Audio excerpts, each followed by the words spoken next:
Okay, hello. Happy Sunday. We're here for a unusual Sunday stream of difficult terrain. Schedules are crazy, but thankfully everybody in this group is extremely flexible and very, very nice, and was able to kind of move things around for us to have a session this week. And I don't think we've had a normal like Saturday difficult terrain in like over a month. We've had to reschedule many times, but we're doing our best, and hope everyone's having a good night. We're going to run around and introduce ourselves and kind of give the recap and hop back into this. Just a few things to keep in mind. Our beloved Frandy is safe, but he doesn't really have a computer right now. So he's on his phone, and there might be a little bit of like technical delays or anything with him. He doesn't have a working internet. And the stuff, tornado came and how took funny. just his computer and left everything Yeah, else. just his computer, exactly. And then his husband was like, "You can't use my computer either." So fuck you. But yeah, we're gonna be dealing with a Flandy who's mostly just audio. But we'll let everyone introduce themselves, and I think we're gonna start with Mr. Twist's owner because he's making some noise in the background. He is. I'm sorry. No, he's totally fine. But we Evie, hear please you, introduce buddy. yourself and your character. Hi, I'm Evie, the Disaster GM. I am guesting as Cam, a albino ranger guy with an asshole companion named Lush. Accurate. If you would like, you could tell us where else we can find you and what other projects you might have. I am GM and director over at Alter Deco Archives. Next Sunday will be our next installment of Empyrean Rising, a Cypher System-based campaign with a group of people that are going through some semi-traumatic events currently.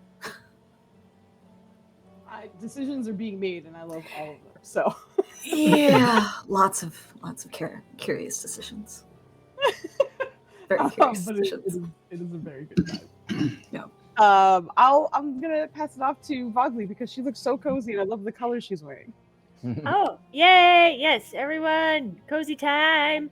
Hey, everybody, I'm Vogley. I play Nirja Zaran, the Battlemaster Dragonborn fighter, who we think might have died at one point, and we don't know really where her soul is. We're guessing, and she has a bunch of demons in her head that we have to deal with at one point.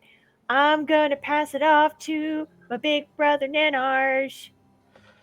I'm Hello. Nenners, or Nenarino, or Don Nenario, or bitch, according to Flandy sometimes. I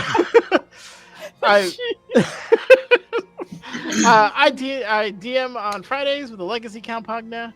It's not nearly as dark as this one is, but it's still fun. So come check us out. It's a fun time.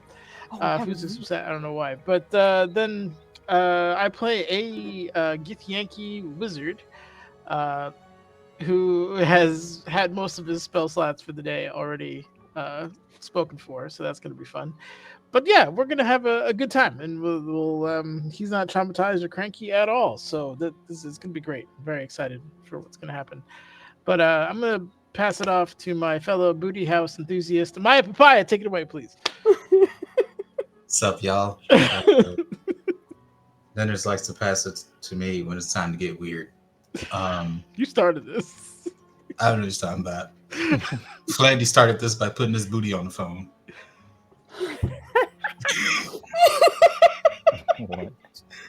Welcome Yep, to we got booties on phones, people. Booties on phones. That's what we doing.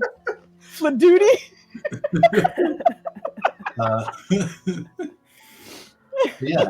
I am Maya. I play Irene, the Phoenix sorceress behind me. She blows stuff up real good, and then also teleports a lot and cares about people.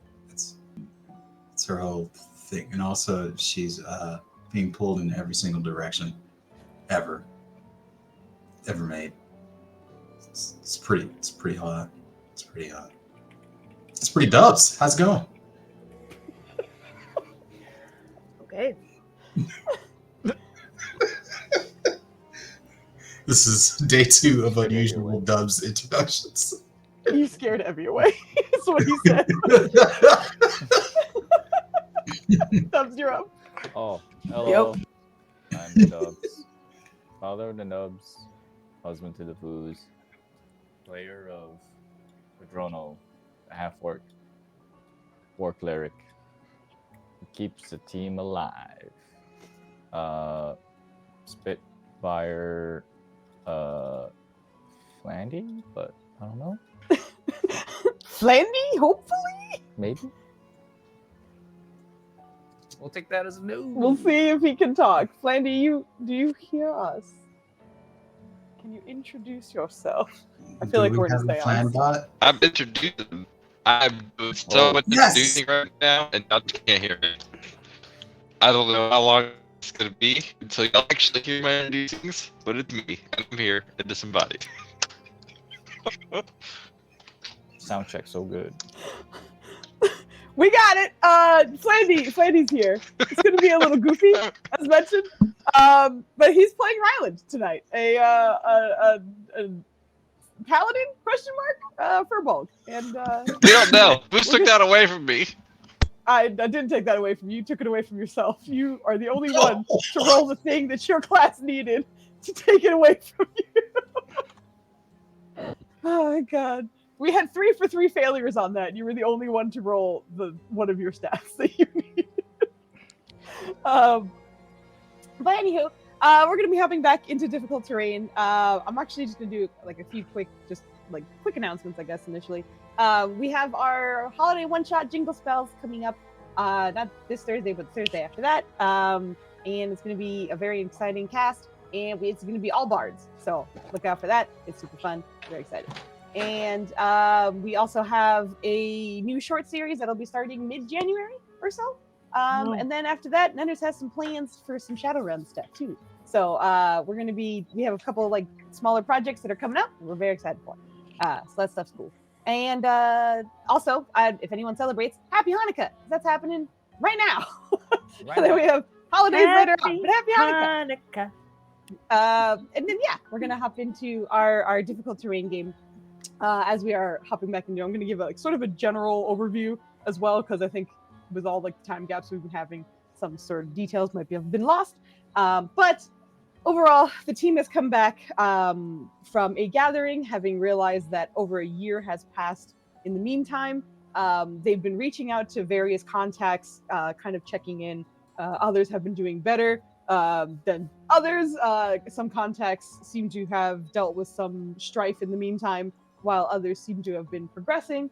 But having returned with the Kings, who also realized that they had lost this time, they reached out to the Kings, letting them know that the team intended on heading back to Ryland's home, the Furbolgs, known as the Missouri tribe, for numerous reasons. One, to make sure they're okay. 2, their son, their adopted son, Kambish, who's on our hype emote, is there, and they obviously need to check up on him and the rest of the tribe. But in doing so, in reaching out to the Kings seem apprehensive to let anyone leave at the moment, and mentioned that they should probably come talk before any decisions are made. So the Preventers decided to agree to this, and they dropped by the general goods store, in which they met with the owner there, named Mukami, who seems to be doing well, thankfully. Both her and her goofy owlbear, Waku, have survived the time in between and seem to be looking after. I keep looking at her store, the Midnight Scale. Not one Gari. Oh my God! Why can't I remember her name right now? No, not Mukami. Karugu. There we go. Okay. But she seems to be keeping up with Karugu and making sure that she's okay. But otherwise, doing what Mukami does best, which is kind of keep her finger on everything and make sure everyone's okay. But in stopping by her store, a few pajamas were picked up, as well as blankets to be gifted to the Missouri tribe once they arrived. But eventually, the team made it to the palace. And knowing where to go once they headed in there, there was a warning given to both Cam and Lush that in meeting the Kings, they have to sort of go through a trial of sorts with Jabali, the celestial who guards the Kings. And in doing so, would likely relive some probably unfortunate circumstances. And in figuring this out, Cam elected not to meet the Kings, in which case Nirja and Cam stayed downstairs. But the rest of the team headed upstairs to go meet with the Kings. after Lush had passed the scanning ritual that this enormous celestial had cast on him. Heading upstairs, there was a moment in which the Death Coven was able to say their goodbyes to Irene, letting her know that even with her decision to sort of give Ayala, this new goddess, a shot, and because of that, let go of a bit of her nethermancy training, that she would still be loved, and her family with the Death Coven would always support her no matter what. So with their goodbyes and their good lucks, and mentioning that they would reach out, and thankfully you still have the skull of the Raven to communicate with her twice a day. They said their goodbyes, and the dogs managed to cast their spell to get everyone back into the Shadow Farm. So with them having departed, the kings were on their way to come meet you, but the team was waiting in the room with Jabali, and Kanja was there as well, the guard captain, but she wasn't necessarily addressing you guys at the moment. So with the team in two different spots, we're going to be picking up with that. But before we do, as per usual, I gotta let people know who won inspiration for this session. So let me go back up and check, because if I remember correctly, I think it was again a three-way tie. And because that three-way tie seems to always involve our guest, I'm not going to take that away from you guys. So Evie, you have another inspiration. Valen, you also have inspiration, and Nirja, you also have inspiration. So the three of you have inspiration for this session. Thank you. Thank you. Yay! Cheers. Your team Thank loves you. having you so much. I'm gonna say that my inspiration is simply because I am just that gay.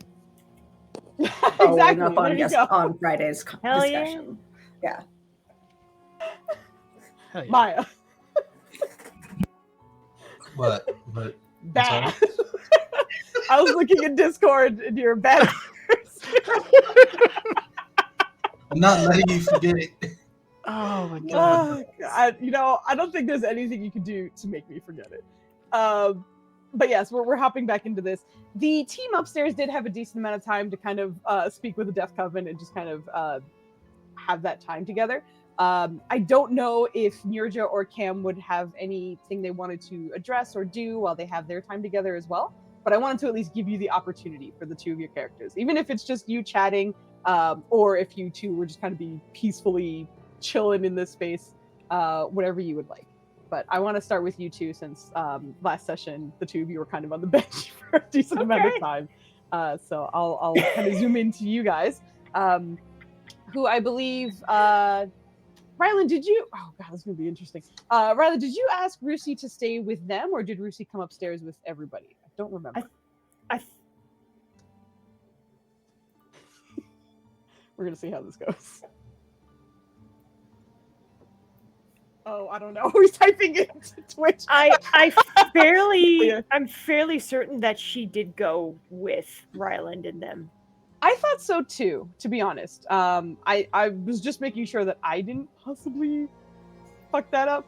But yeah, I think that we'll say it's genuinely just Cam and Nirja downstairs at the moment. But I'll pick with up a curious Celestial having. I do remember that Big Celestial was surprised that Cam had greeted him. There were two Celestials in the room. Yeah, the one that responded was the lion, who was behind the kind of like note keeper of that area. But the large Celestial Jabali was also very surprised that you were able to speak. But she kind of looked at the lion responded. But the two of them were like, "Oh, interesting." But yes, you were in that room. Actually, let me move you to that map so you guys have a visual of where you guys still are. Thank you. Where is it? There it is. It's technically the waiting room. But yeah, you guys find yourself here. And all of your friends or contacts have gone up those stairs and are off map. But you have this space. And also, Nirja does know there's seating back here that you guys can just kind of like relax on or whatever. But you're welcome to do whatever you like. Okay. Yeah, she's gonna just, nod over to the seats and just go and sit down. Cam will kind of bow, like front, not full from the waist bow, but just kind of a head type of bow to the big old lion dude before following Nirja over to the seats. And he smiles and looks a little startled and is looking around since he has not been in the palace before. So he's just kind of gazing curiously. Yeah. And Nirja just says, I did the same thing pretty much when we were first here. Mostly staring at Jabali and the lion Matu? Mugo. Knew it began with an M. Damn it. Listen, you were 3 letters off, but all right, you're good. Carry on. I think it was wise for you not to go through that. It was sort of unpleasant for me. Yeah, there are certain experiences that people do not need to have more than once. Some of those you wish you might not have experienced the first time around. Yeah. And while I would, and he quiets his voice just a little bit so that it's a little less obvious, though they can probably still hear them. He'll say, and while I would love to get a really good gander at them, as I do not anticipate ever seeing their likes in person again, I did not think it was polite necessarily to be just staring at them like some sort of gawking country bumpkin. Fair, although I'm not sure if they mind considering how much they can poke into your head. So while you have a point, it's also, like you said, very, I guess, revealing. So, it seems to me to balance out in the end. But good choice either way. And at the very least, I don't know. It was sort of helpful, and I wish they were a little more open with what they saw in my head. I'm fairly certain they saw everything in my head, because I had to find out some things the hard way. But while you were saying there's some things you wouldn't want to relive, I don't even know what I would not want to relive at this point. So I'm at kind of a strange, tentative, limbo sort of stage at the moment. So you don't remember your life before this? Well, it's more like that cheese, the cheese with all the holes in it. That one. I don't remember what cheese we call it or whatever, but it's more like that. And largely because I encountered, at least we assume I encountered a soul seeker dragon. Have you ever heard of that? Out of character, probably. Do I need to make a roll? Yeah, you need to make a history check at disadvantage. Disadvantage! Damn! Yeah. There's a slim chance, but it's rough. Okay, disadvantage. And history, you said? Yep. Is that the one with the sick mod? No, it is not. And in both cases, it was bad. One and a 2. Wow. Yeah, no, Cam, that's not something you've heard of.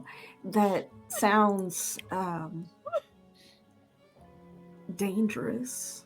I do not know that I have encountered one before. You wouldn't even necessarily know that you would have. It's a complicated situation. Long story short, it makes you forget that you ever met it. It also, if it consumes you, makes everybody forget you. And as a result, that makes things a little difficult to suss out. Like, how do you know? It's almost like knowing where a hole is. A hole doesn't even exist. It's just emptiness. So this thing just creates holes, just like the cheese. So it's just been it's been difficult for me. But anyway, it would have been nice for them to tell me some things that they saw in my mind. I feel like they would know, but you seem to know a little bit about how they work. Am I reading that right? Celestial, Well, that is. And this is just Cam full on bullshitting, especially since he's got an intelligence of 8. Well, I would assume that if they were like the really high celestials, they would just be able to know without like needing to look, because that's just how those types are. But if there's a hole in your head, they're going to see the hole and not what was there. So it probably has to do with whether you are ready to know to fill that hole. Well, I understand what you're saying. I do, but I'm of the mind of they started to notice the holes and just let me know that they're there. That would have been nice. Well, Have you ever like patched clothing before? Patched? No, I just sewed things back together. Can you tell when there was a hole there if it's done really well? Maybe it was just done really well. Maybe you weren't ready. Maybe I don't.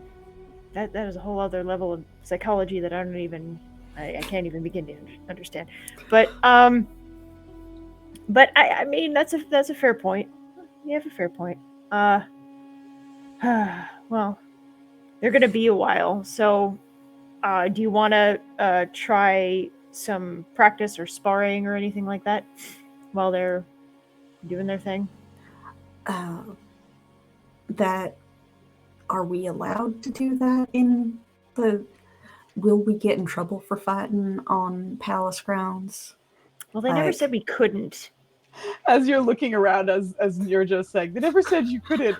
There's 2 guards who are just fervently shaking their heads silently. Ruining our fun. So instead, can I suggest that I teach you a game that we played when I was a little kid, since you apparently might not know games from... I'm not sure how your level of amnesia works. That I understand that. There are certain things that I do remember. It's largely people that it's erased. And apparently a civilization, a whole ass civilization. So more like physical beings rather than concepts and I guess procedures. So I've got games too, so we can absolutely teach me your game. Let's do that. No. All right, so while looking at the person that you are playing with, because you cannot break eye contact while doing this, it is similar to I Spy, but you have to ask qualifying questions for what you are guessing. Okay. Out of your peripheral vision. Yes. Uh-huh. So it focuses on concentration and awareness of the things around you, at the same time as being able to answer very creatively what those qualifying questions are. Okay. Try not to insult the guards because they were already shaking their heads at us. You're she's just like trying not to laugh too loudly. It's just like, okay, all right, okay, let's go and try it. So Foos, I don't know if you want us to roll and play the game or if you want to go to the other team. No, it's fully up to you. I will let you guys, if you want to like do a round each and just see how goofy that goes, or if you want to just roll like insight versus like wisdom even, or just to kind of like see, or perception, excuse me, versus like a wisdom check, Okay. just to see what's around you. You're welcome to do it through rolls or through roleplay. I will let you both decide what. Yeah, feels right. I kind of want to try some rolls, but Evie, what do you think? I'm okay with doing a round, or I'm okay with us coming back to it in the middle of a round while the Yeah, others that might are be also fun too. kind of progressing what we're doing. Sounds good. Yeah, I think that's great. When we come back to you guys, you'll be mid round with that. So the two of you are good lord. Sweet baby Jesus! I see everything. Yeah, you do. All right, here. Guess what? Guess what? I got a plus nothing. Look at that. Oh, How much do I man. roll? Oh, Yeah. my fuck. I think for the first round, there's a part of you that's like, maybe I didn't explain this right. That's They're perfect. just struggling. That's perfect. Oh, I love God. it. Amazing. And I'm, of course, answering as obscurely as possible to any question asked. Okay. Yeah, there's also some fuckery involved in there too. Which is Oh, amazing. yeah. But yeah, first round, it's going rough. I will leave the two of you, and then we'll pop back in mid another round. But for sure, first round goes to That is perfect. I love it. But we're gonna pop up to the sort of conference room, which has the rest of our team. Ryland, Valen, Kemen came along as well. Irene, and Kodrono, and Lush. Actually, Lush is up here too. I saw this tiny little token on the map, and I was like, "Oh my god, that's him! That's his little foxy boy." But after saying goodbye to the Death Coven and having them left, there's only about a minute or two that might be sort of awkward silence as Jabali is still just kind of staring at everybody from across the room without saying anything because she's never been particularly talkative.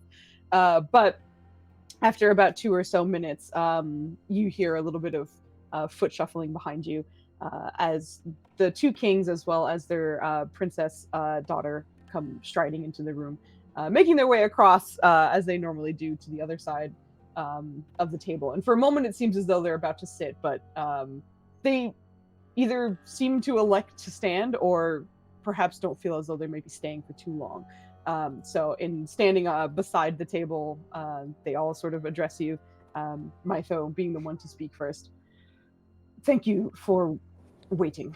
I understand tensions must be high, especially after the news. But we have a few things in motion to at least exact some stability in our city. And for that, I would appreciate if you could remain here for the next 12 or so hours.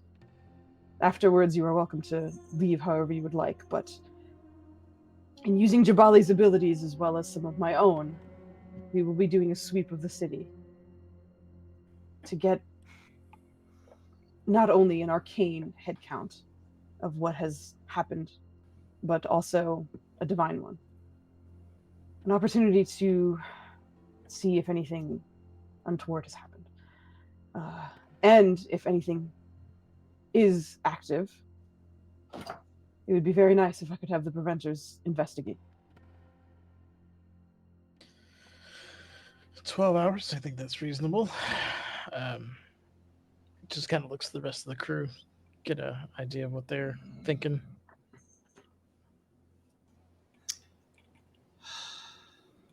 So if you pick up anything, our quest log gets filled again. You guys were at capacity. A bunch of them went gray, Dropped off. but yeah. Oh. We timed out a few after Foozca, Shanghaied us. Yeah. Do we have to manually remove those from the quest log, or do they just get replaced? They'll disappear once you've checked in with the correct people. Oh, okay. Oh, wait. I don't like the way that sounds, Foos. That sounds like once you checked in with the dead people. Once you've checked in with everyone who's died, then your F1 will update because there's no one to turn the quest into anymore. No. Oh, I guess we filled that quest. Yeah, for real. Yeah. But obviously, Flandy is playing with his audio, so he might be. Rylan might be a bit late to respond to things. We Oh, can hear shit. you. Yep. You sound good. Switch your roots. Oh no.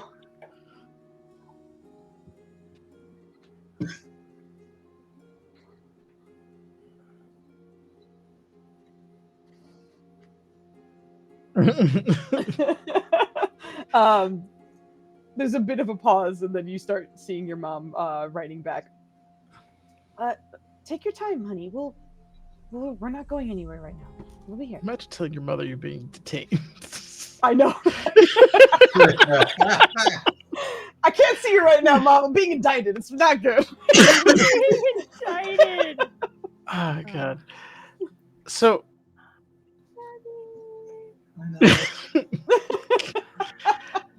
is this ritual that you're going to be doing? Do you need assistance? I'll volunteer Irene. I'm sure she wouldn't mind helping, and myself as well. Okay. There's a visible smile on Wymede's mouth, but Mytho still seems very focused at the moment. We'd rather expend the magical energies we have here. So if anything does need to be looked at, you are in tip-top shape, so to speak. Bye, nerds. Balin's like, well, my top 6 spells are already gone, but are spoken for. So yeah, tip top shape sounds about right.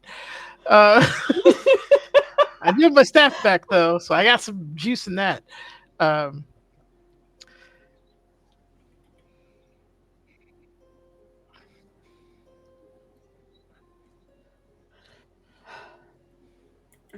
Actually, I was thinking we're in the throne room, right, Foos? You are. But hold on, right before you say anything. Flaney, was that to the kings or to your team? Okay, gotcha. Maya, go ahead. Yeah, but including them. You're good. But yeah, Irene's just kind of eyeing the crystal. Because if I'm not mistaken, that allowed us to peer into a lot of things about ourselves. And she's thinking, well, no, I'm sorry, Foos. You go ahead and say words. No, it was Maya. I mean, that was Nels. I was just yelling in the distance. It was me. I got interrupted and I was so upset. I just went, no, you're good. But also from a meta perspective, your team isn't fully sure what the crystals do. Ryland has theories. I don't remember if you shared it with the team, Ryland. Correct me if I'm wrong.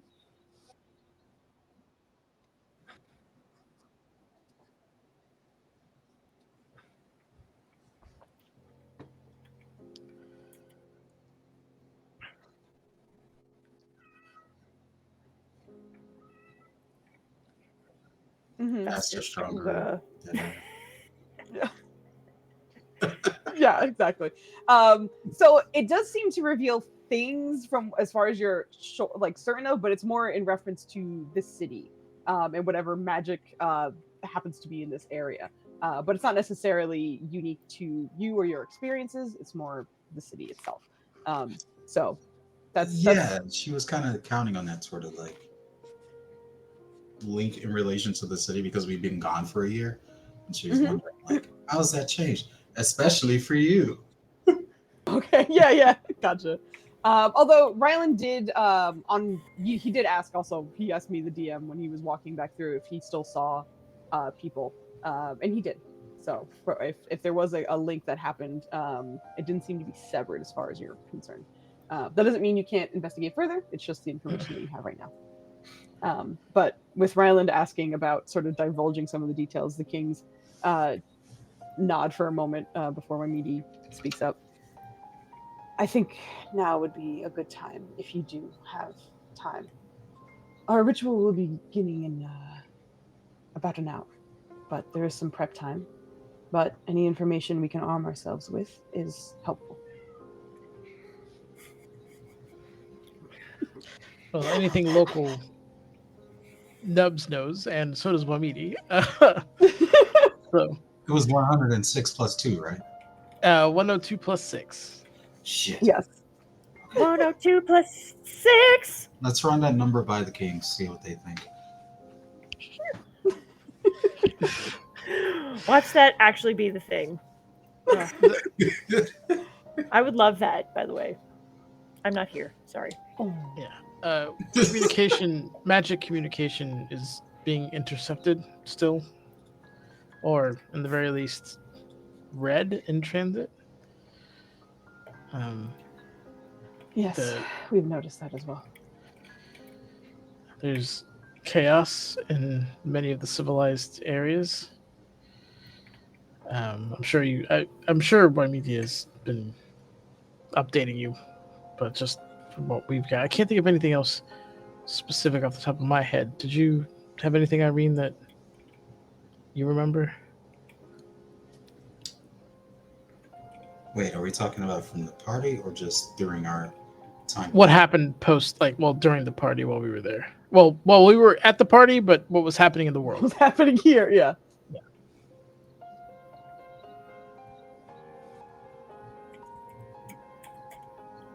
Oh, okay, okay. I just got anger from it, so I'm going to pass it off to you guys.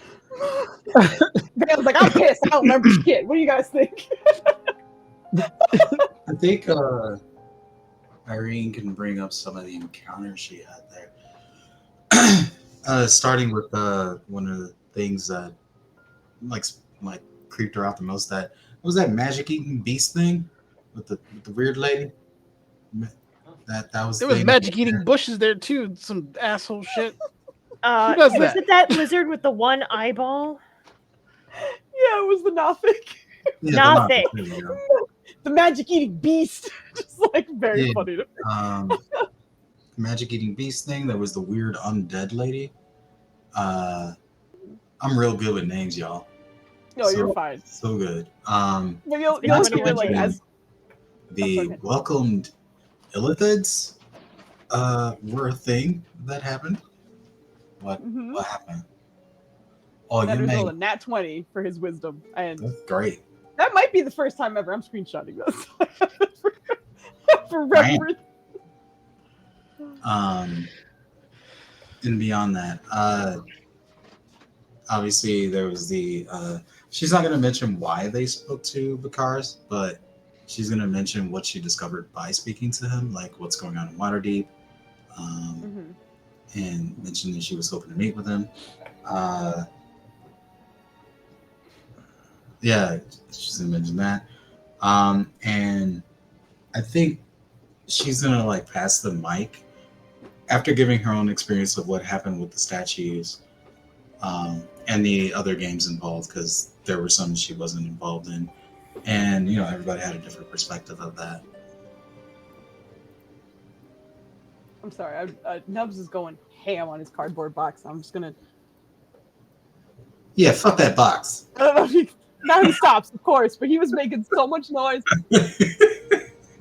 Yep, see, he's going for it. Get it! So if you hear weird sounds in the background, that's him, and I apologize, but he's fucking going for it. Okay. Yes. But as you're explaining some of these things, especially when you're talking about some of the strange creatures, especially like the illithids and even the Nothic, there's a moment where you see the kings kind of bristle for a moment. Yeah, that wasn't disclosed prior to meeting, as there were many dangerous creatures that were attending, as well as important individuals.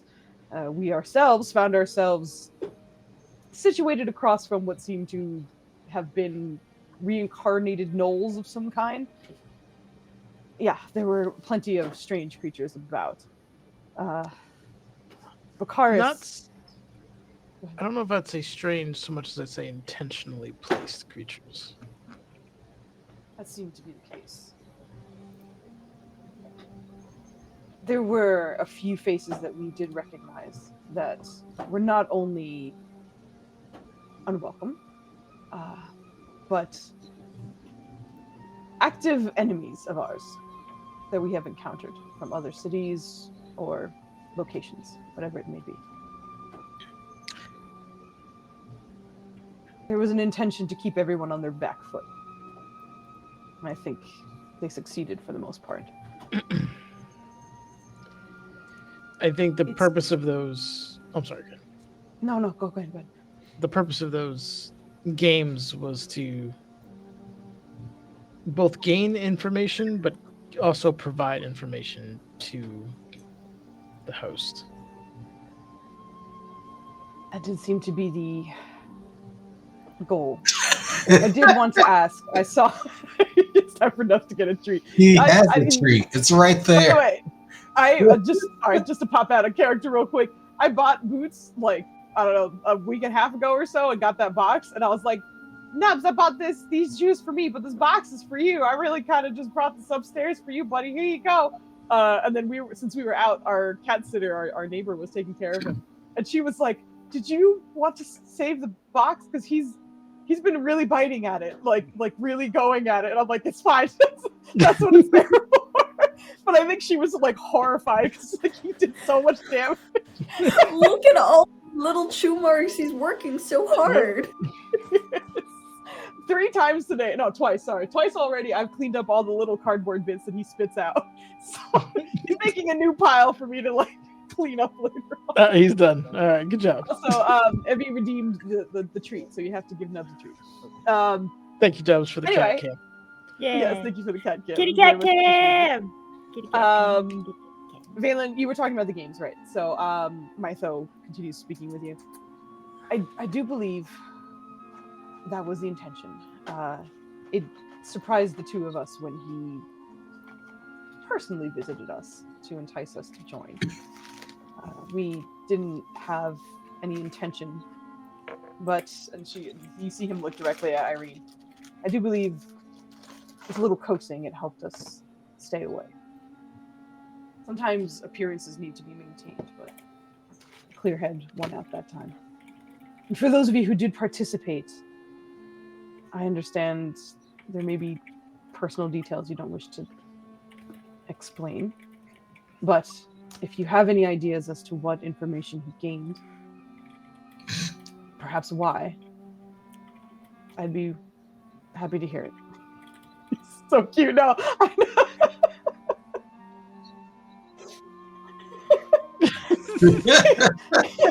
He has so much trouble getting the treat in his mouth, and I don't know why. Good job, good boy.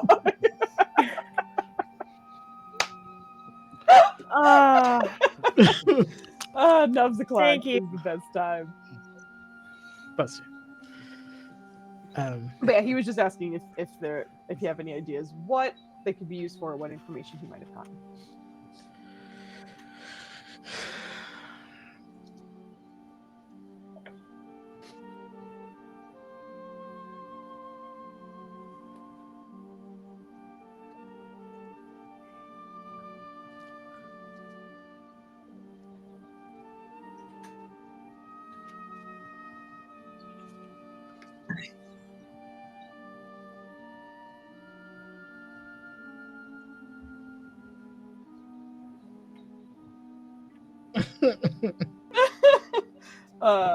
All right, sounds good.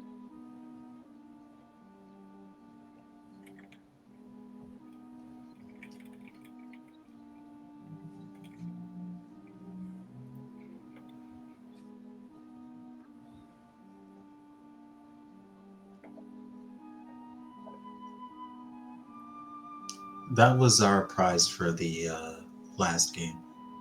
Was being able to get the gems back by using well,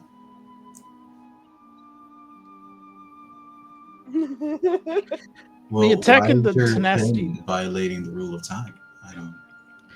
The attack on tenacity then was what scattered the gems in the first place. Yeah. So that was in play well before. Didn't we? Yeah, that's true. We did learn more about how that. Before this, Duvessa was the one who told you, because she came back with the blue gem and was like, "I have Yes, news from Tenacity yes. Den." Yep. Yeah. And Yeah, but we then also got the news of the party too. Thega we was did the one Yes, that from you did. You got more Thega. information there. Yes, from Thega, Yes. we got more information because he was there. correct.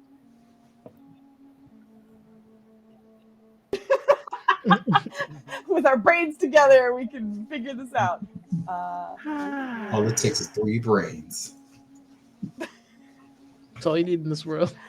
All I need is 3 brains. Fiend drops a Heineken. All right, so Okay. there's that. As Rhinelander just sort of explaining the visions and what he just kind of experienced, and not sure if it's the future or if it's something else. Hey, Derpwood, yes, that was a Nas One Mic reference, and I'm very happy you covered it. What's up, man? But as you're explaining this, there's a moment where you see Mytho's face kind of tilt for a second. And as you know, Mytho being sort of the charismatic of the two, you know that he is very cautious about the body language he shares or doesn't like willingly mask. But this one does seem to be just genuine curiosity that he doesn't try and hide from the team. But as you're kind of finished explaining it, you hear him kind of pipe up a little slowly at first, but there have been conversations about some strange, almost rifts that seem to be happening. It's been a bit of a myth or just strange rumors that have been going about. But each time someone has reported them and they have looked through what they describe as a red rift, they were able to see a version of themselves. The first reports actually detailed almost exact mirror replicas, almost nothing different about themselves. But lately the stories have been getting a bit more chaotic. Seeing themselves very different. Perhaps different weapons, in some cases scars, in other cases accolades. The stories varied. But they only seem to start popping up in the last year or so. And perhaps that's something that our glorious host managed to manipulate somehow.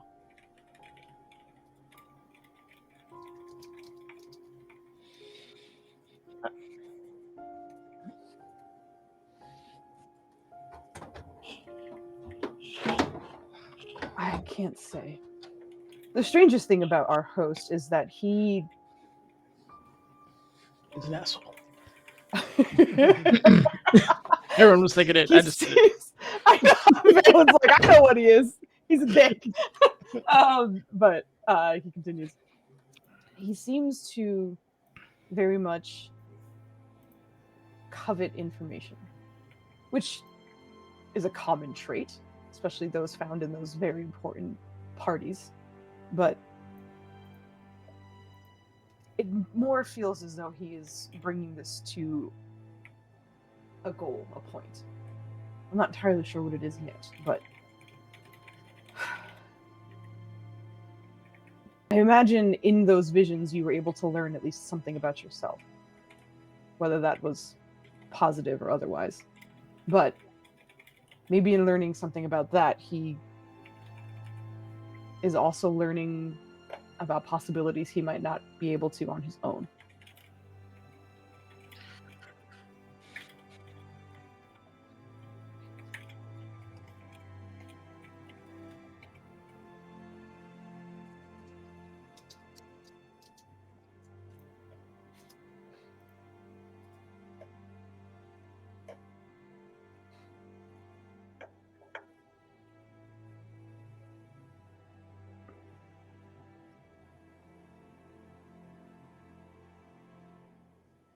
If he could call upon a version of a goddess to visit you, then that is alarming, to say the least.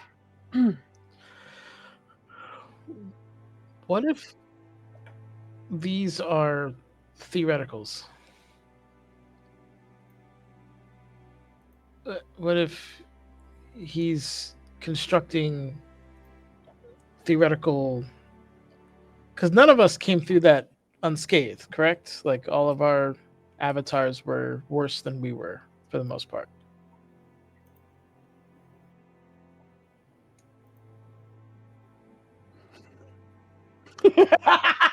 I just remember misery, but your memory might be better than mine.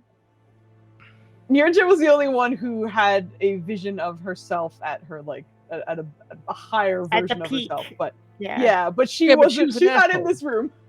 She was an asshole. Yeah. Not that you're an asshole, Mongo, obviously, but your character was. So Oh, yeah, no. Currently getting destroyed in a game. If you were to do something that would impact thousands, hundreds of thousands, wouldn't it be nice to have a trial run of all your potential opposition? Ugh.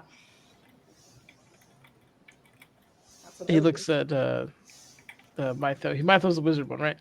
Yeah, and that's the one who responded. That's what I Yeah, would do. that's what we would do, right? You run experiments, you run iterations of things, get it right.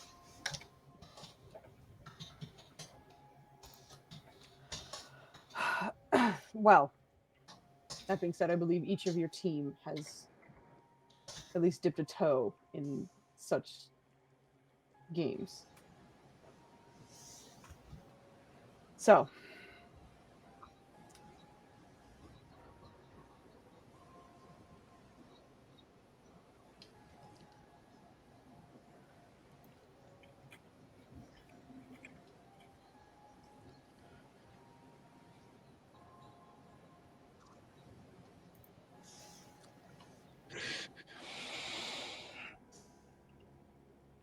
that I'm unsure of. I would, truthfully, and he looks back at Irene, I am very relieved that you managed to step in on that conversation and ensure that we did not participate. But I do think I might have been able to glean some more information had I been there.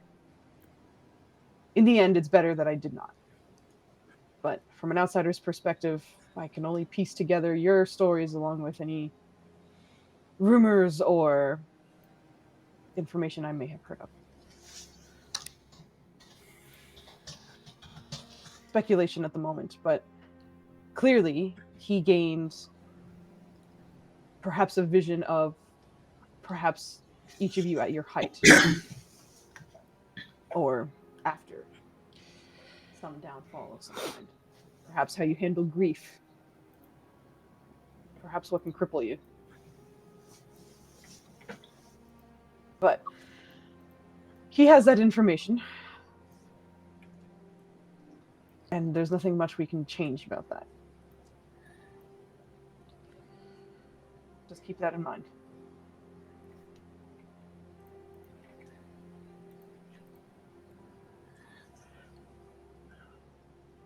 For us, on our end, we have heard that many contacts didn't make it to the gathering. The number that you saw there was actually about half of who was invited fully.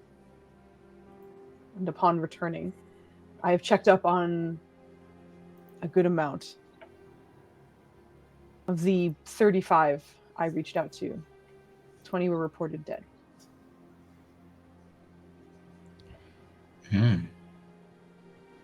It seems as though perhaps declining the invite was lethal in itself.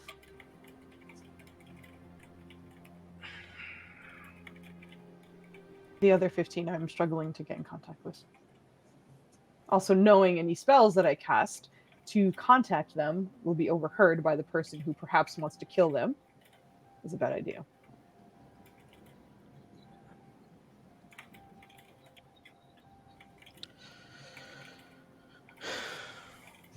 What if we... So when it comes to information, one of the best ways of countering that kind of process is flooded with bad information. It would take some extra power, and probably not today or in time immediately, but we could combine our collective power and send conflicting reports everywhere. Could be a way to gum up the system. At the very least, slow him down.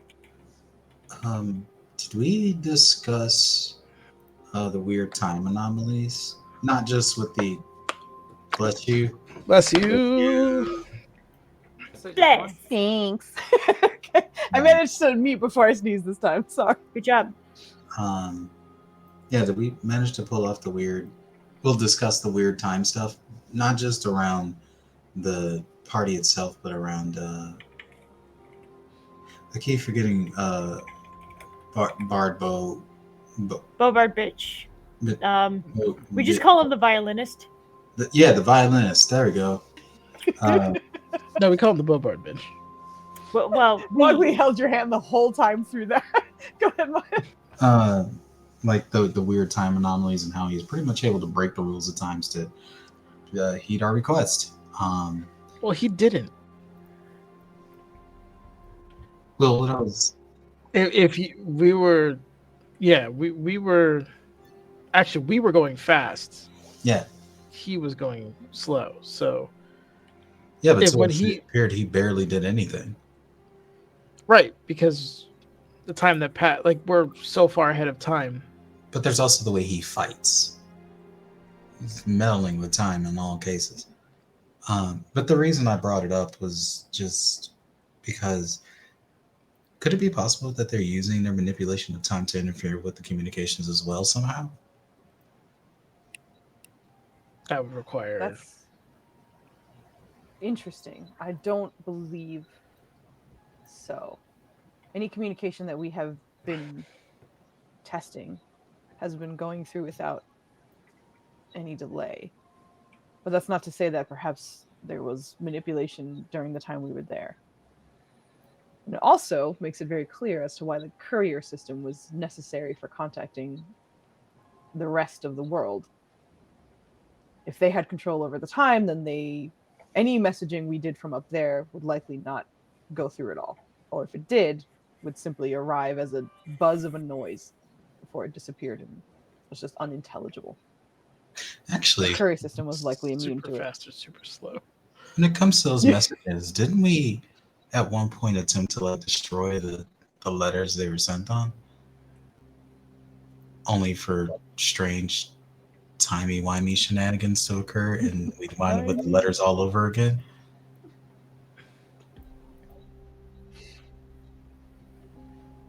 Yeah. Oh, the promise letters. Gotcha. Yes, it would always reappear at some point. So you think they were meddling with time when we did that?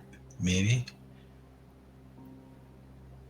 It's possible they've been manipulating time, but I'm not entirely sure for that specifically.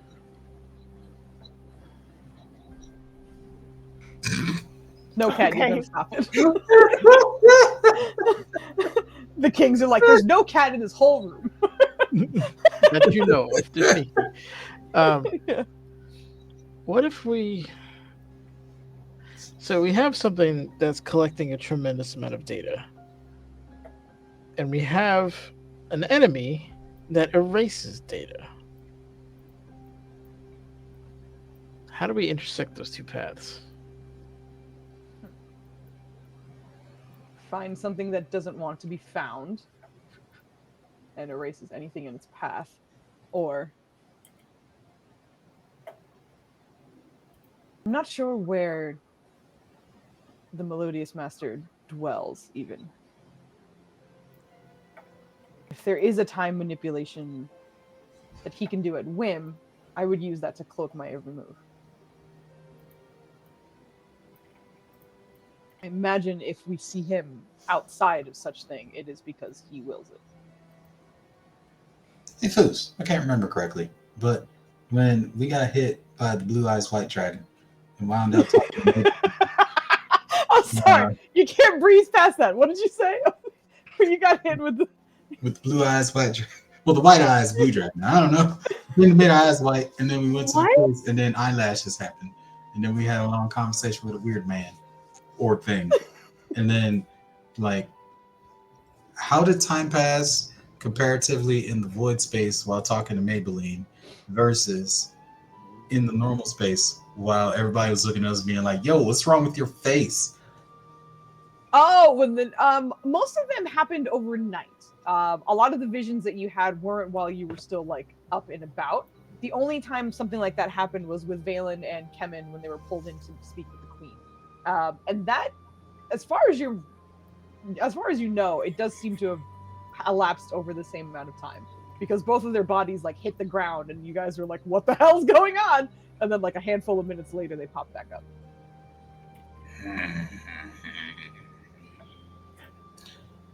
I was hoping that the White Eyes Blue Dragon would provide us an opportunity to do time shit. Use some time shit. I got you. I don't know. I'm not. There's a lot of clocks in this story. Loading. Yeah, it's quite a bit. Okay.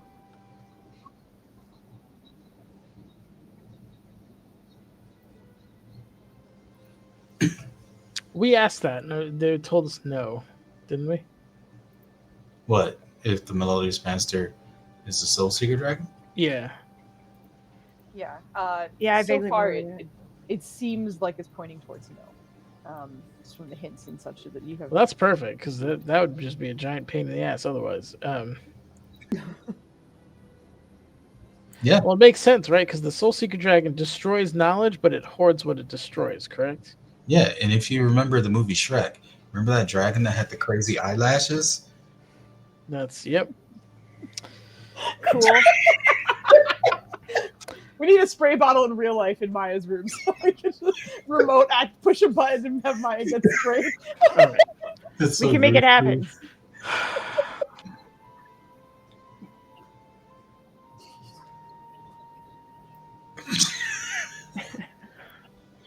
All right. But as you are all kind of talking about sort of like time dilation, Maimini speaks up. From a spiritual standpoint, as is my expertise, there has been some unusual, I suppose, movement, traffic, if you will, from the spirits. As you know, I follow Oya, she guards the realm in which the souls find themselves in the afterlife. And she very much keeps tabs on the flow. This was how I was able to find out that my friend never made it, and why I sent you after that gibbering beholder monstrosity. But she has revealed to me that traffic has changed. Slowed, as though whoever might be dying might not be reaching the correct gates.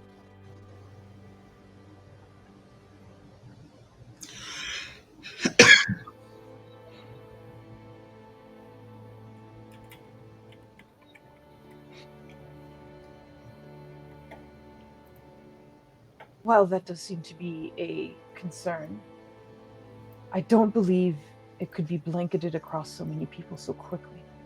If it is the Melodious Master, then his hands are in every soul, almost.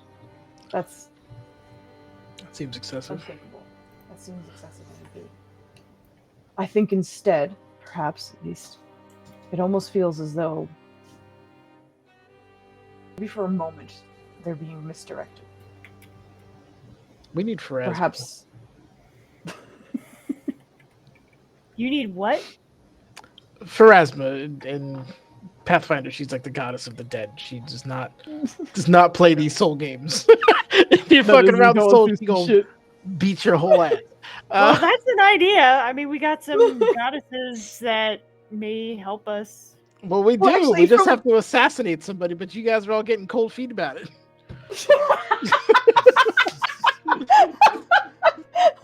wisdom is back with Valen. However, he's not acting on it right now. But also, from what Valen remembers, because you did do a religion check on Oya like ages ago when you first kind of met them.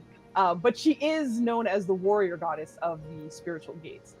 She's very much known for like her justice in combat. So she does very much kind of fiercely keep track of that.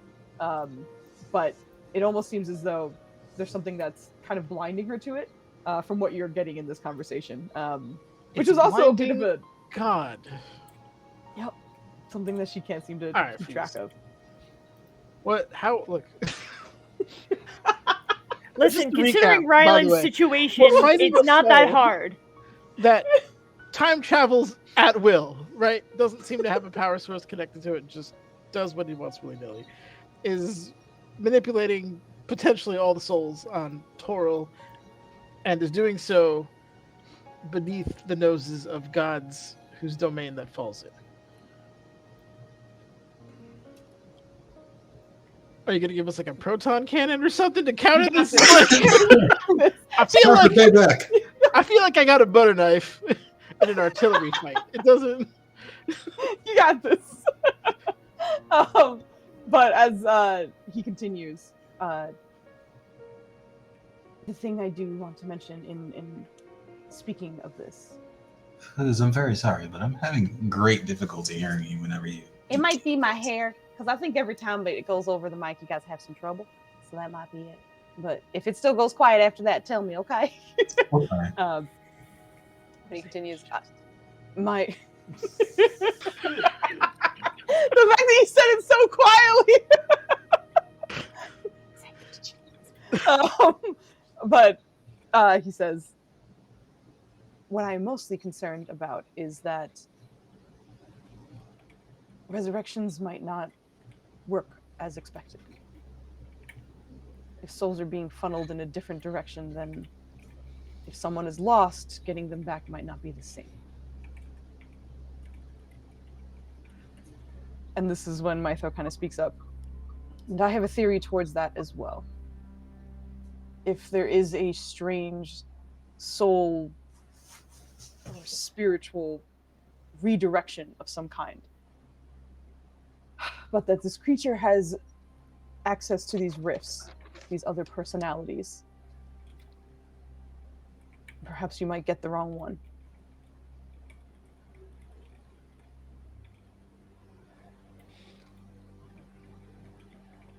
Oh, so kind of like when we went to the Shadowfell, and like we had the Valen that would ask people if they wanted vengeance, but then say it doesn't matter if you.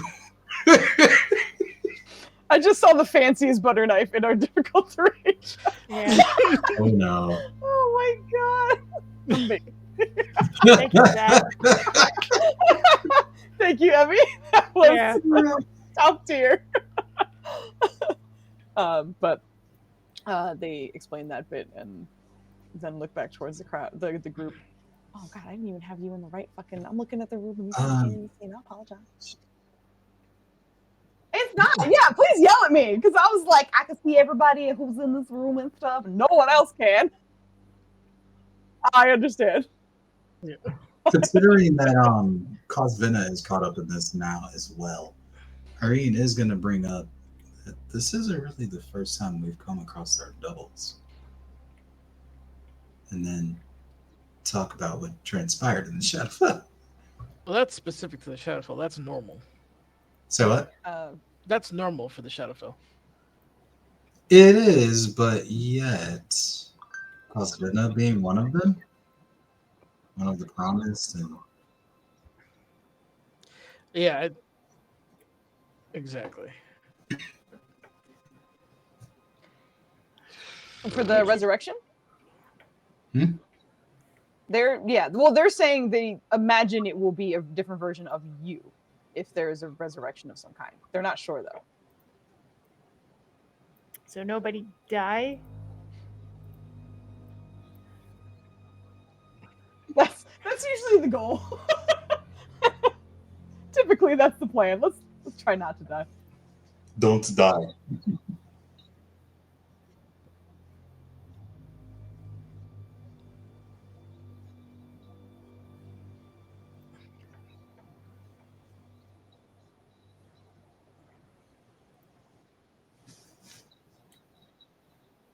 Yay! Good job. It's actually Ryland. It's perfect that it's you, as you're the one who would pay attention to Lush, as everyone else is kind of explaining all this information, and you're like, "Oh, right, we have someone that we have brought here as well." But as you go to look down, Lush, for all intents and purposes, has always looked like a regular Fennec. You obviously have spoken to him and know otherwise, but surface level, regular Fennec, and that being black beady eyes. But at the moment, the eyes look almost like a pale blue at the moment. And you can see that he just seems to be staring off at the moment. What's going on there?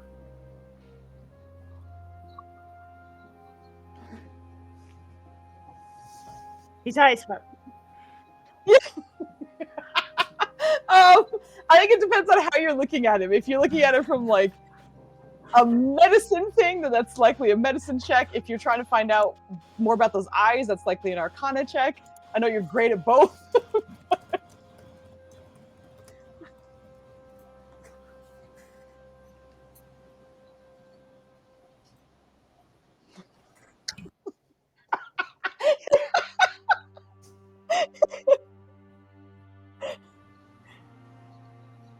Yeah, it didn't. Oh my god, Maya, that's 100% it.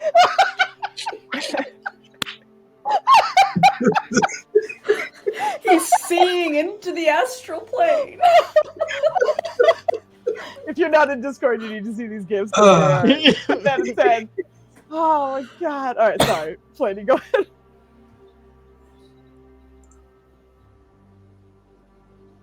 Okay. All right, sounds good.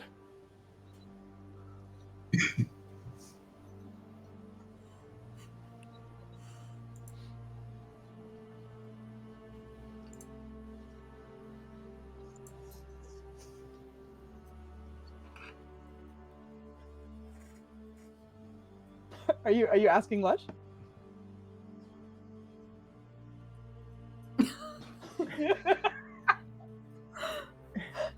Sticking his head in a cup. You're good. Survival of the fittest.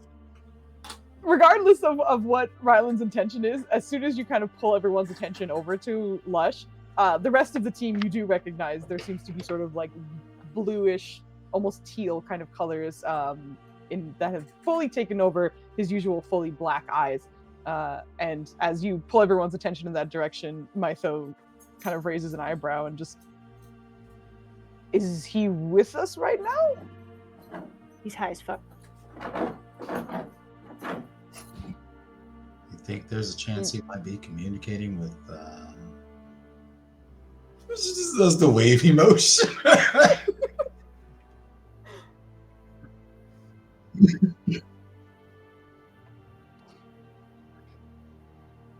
Mm-hmm.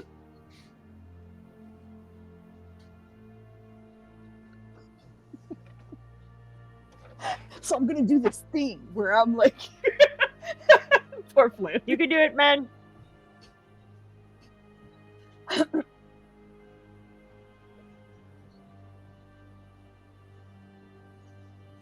On Lush, yeah.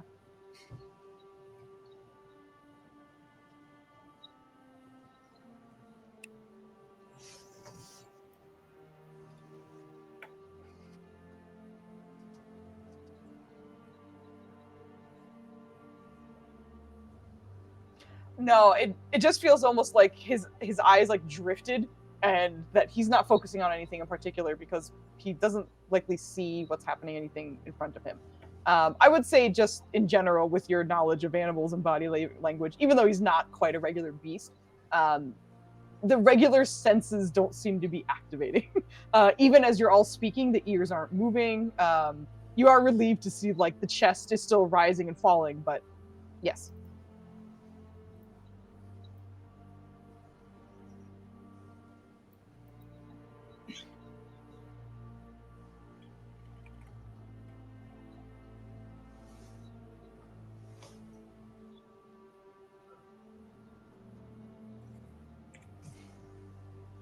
I don't think you have. Nope.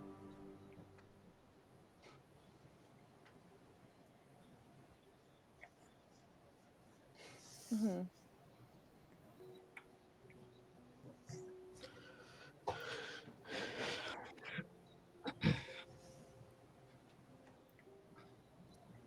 Oh God, you're gonna have to give me an insight check, which you know you're real good at. You're so good at them. Every time Ryland is like, "Here's a key moment, I need insight." Rolls garbage. There it is. Every time, dude. Wait, As hold you on.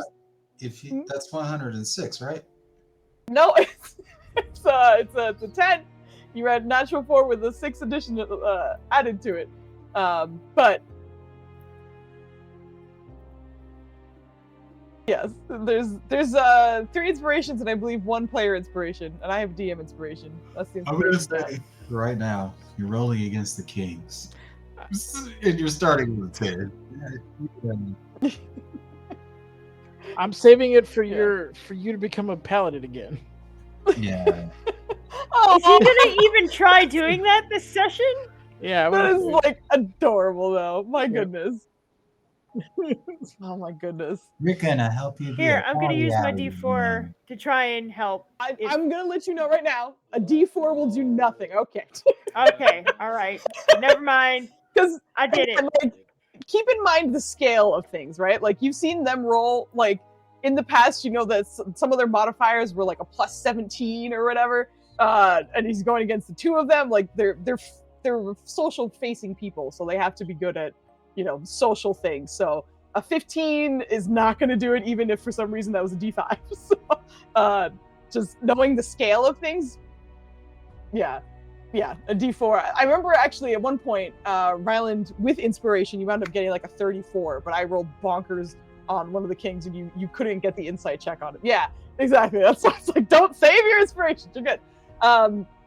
But as you say that, you see just sort of the like neutral expressions of all 3 of them. As normal, they would usually repeat it back to you, but at the moment they clearly have a lot on their minds. So as you say it, they just seem to kind of make eyes at you and almost out of curiosity just return it instead. Komethi?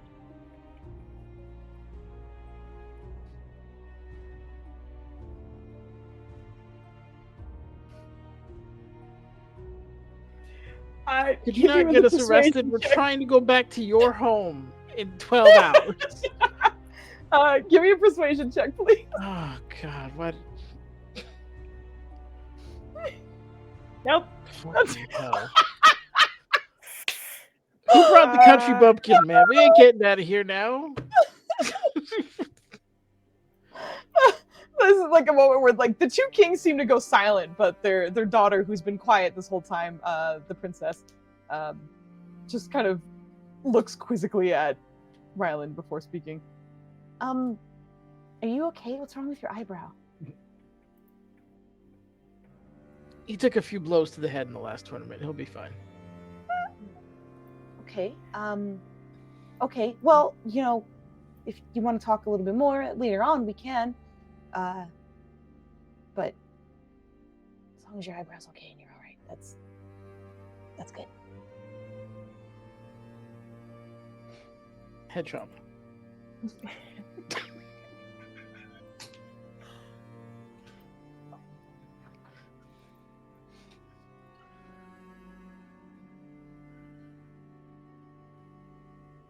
It's an interesting name for a creature as well.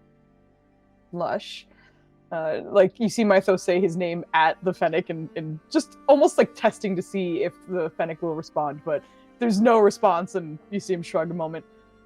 All right, well, whenever he's done with whatever it is. The information we have to share with you is that there seem to be targets on very important individuals, both political and otherwise. The targets that I mentioned that were invited and did not make it were likely all taken out, in which case turns out that it was likely a very good thing that you got parts of your tribe to arrive. Otherwise, perhaps they would have had unpleasant visits. For the rest, we're reaching out to as many as we can, as cautiously as we can. Only those we know are not targeted already. But it's safe to say if he invited everyone that he did, that everybody there is a target, or leverage to said target. I believe the Knolls were there specifically for you. And looks at Valen. And a few others for others as well. There's an attempt to find out what gets under your skin, and that's been successful in some cases.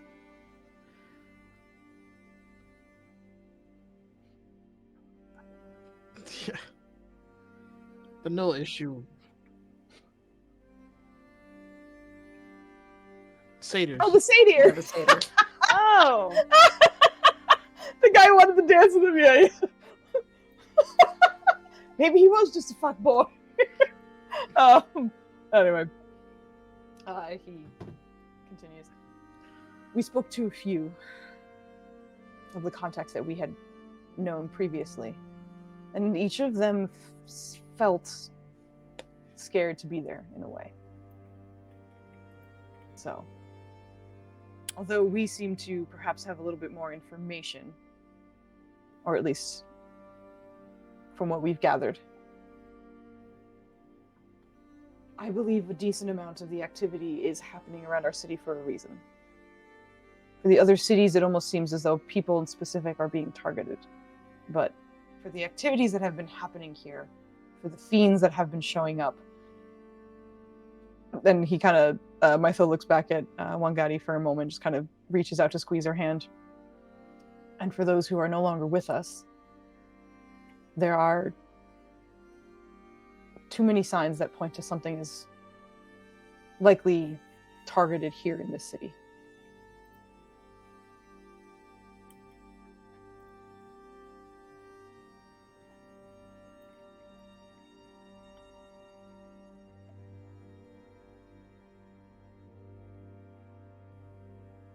Guarded, what is it exactly? I don't think you do. Yeah. Yeah, I don't believe you have details because she was like, I don't know, I'm just trying to figure it out, but it's not working out.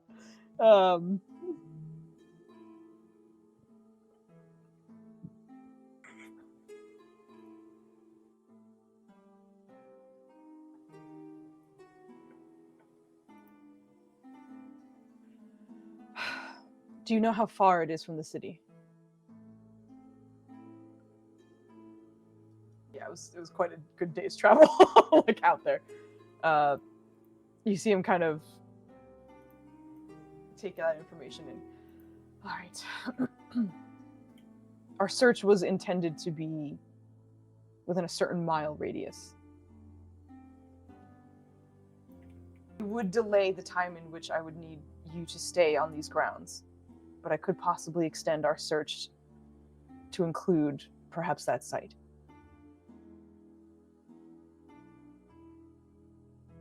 But you would likely be waiting 24 to perhaps 48 hours instead.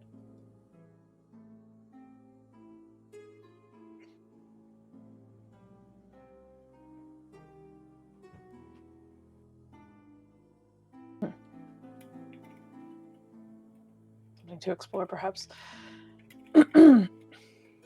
Perhaps scouts of some kind. We will... One of the many. But things and locations and people are being targeted, and just consider yourself among those. As for whatever magic he is using, we're unsure of just now, just yet. But for those he sends out, the assassins or warriors that he sends out in his stead, we will have to do our best to perhaps catch them if we can. Now, when you say them, do you mean them physically or spiritually? Either.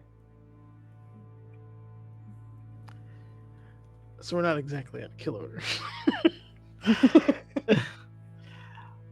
I could work with that.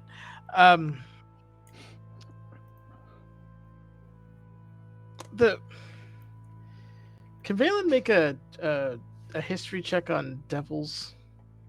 Sure, to absolutely. feed into a theory? Okay. Sure.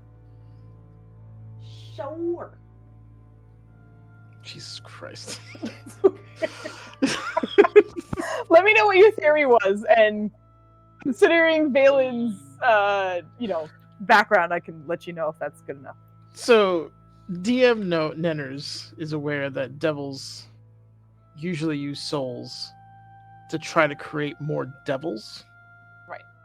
And they use it as currency, which I don't think is like hard to get knowledge. But that would be like the basis of what he's trying to Valen think would of. absolutely know about that for sure. Okay. So we have somebody who's manipulating souls. We have an influx of demons. It's the chicken lady.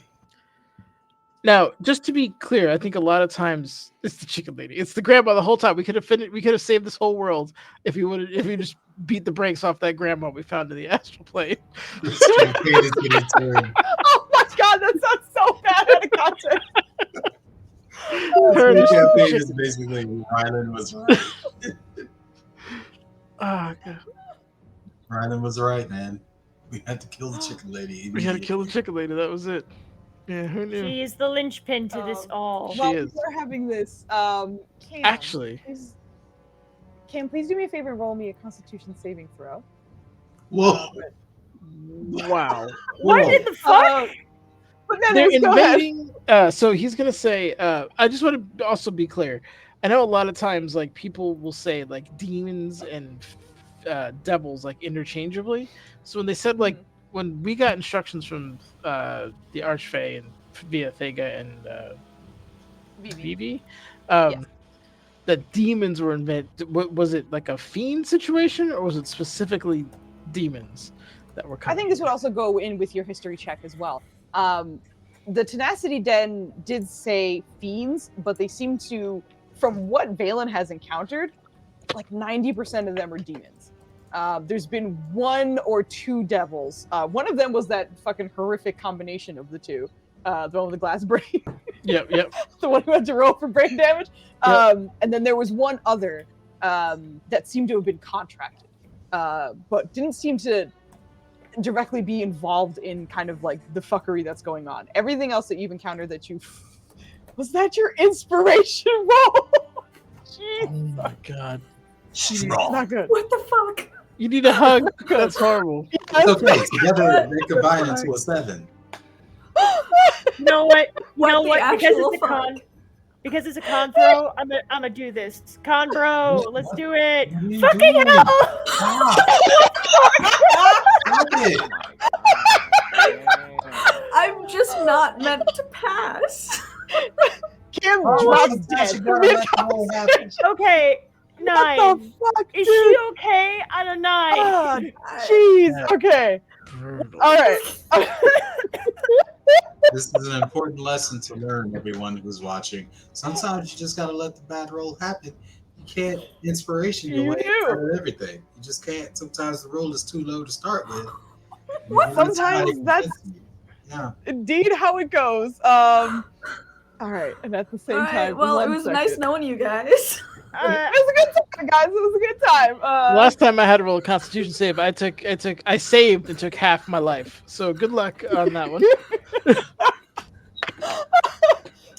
As you were all like kind of, hit point left. as you were all like ruminating over what's going on with sort of demons, devils, this area, the targets, everything that's going on. The blue eyes immediately vanish from the Fennec in front of you, and at the same time, his head seems to sort of like whip back and trembling throughout his entire tiny body. Seems to just struggle to keep on all 4 of his legs for a moment. Downstairs, Nirja, you are mid-conversation with Cam. Before Cam, you are suddenly racked with psychic damage. I'm going to roll some wonderful damage for you. Oh, fuck. What the Yeah. fuck? She just shouts, "What the fuck?" 36 points of psychic damage. How dare you? Was you wrong? Runs Ouch. through you. And Nirja, as you are looking at poor Cam, who just took this damage, it seems almost as though, from the damage, most likely, Cam seems to be stunned in front of you, just incapable of communicating at the moment. Okay, Wait, A are little you bit of sure this blood isn't like just... leaks from his nose and ears, and just What's Stare. happening? Are you sure this isn't just guilt from how bad you've been being Nurja? This is when we're gonna take our break. So it's 8:40 right now. Holy shit! We're Holy gonna shit. take a quick break. Let's take a quick 10-minute break. We'll be back at 8:50, and then we'll carry on and find out what has happened to. I might need to Cameron. make dinner though, Foos. So can I? Oh, if you need to, by all means, do whatever you need to do. I know this is an unusual time for us to be here. Be so, out here making dins. We're going on break. We'll see you soon. Yeah. See you in a We're bit. killing a break. Bye. We're making the dinner.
Wow. Hello and welcome back to Difficult Terrain.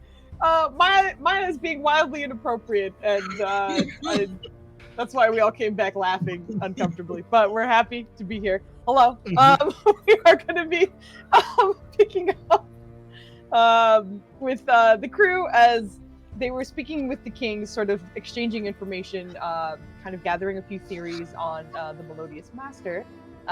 And towards the very end, right before we took a break, it seemed as though Lush, I almost said ferret, the fennec, who seemed to have been in a trance of some kind, snapped out of it. And in doing so, seemed to have been resisting something and is sort of trembling in his spot. But meanwhile, downstairs, Cam, who was speaking or just having a fun game of almost I Spy with Nirja, was suddenly racked with psychic damage that has left him stunned currently. So you are still in the stunned condition, but you're able to kind of stay there. And hello, Nikki! Thanks for the lurk! But we are coming back to this sort of situation. I think I'm actually gonna give Vogley a chance because I think she's eating dinner. So I'm gonna give you a little bit of time to munch a little bit. But just know that Nirja is really good. I mean, up to you. If you want to hop in real quick and then we can leave you to eat whatever is easiest for you. Yeah, sure. Yeah, let's hop in real quick because Nirja is gonna like panic and be like, "What happened?" And just have the guards just talk to the guards, have the kings stop the wards because she thinks that it's the wards that's doing this to Cam or whatever. Like something was just happening. Ask the kings to stop the wards. Ask them, Cam. as you. So I know that I know that Cam is stunned and thus probably can't really respond.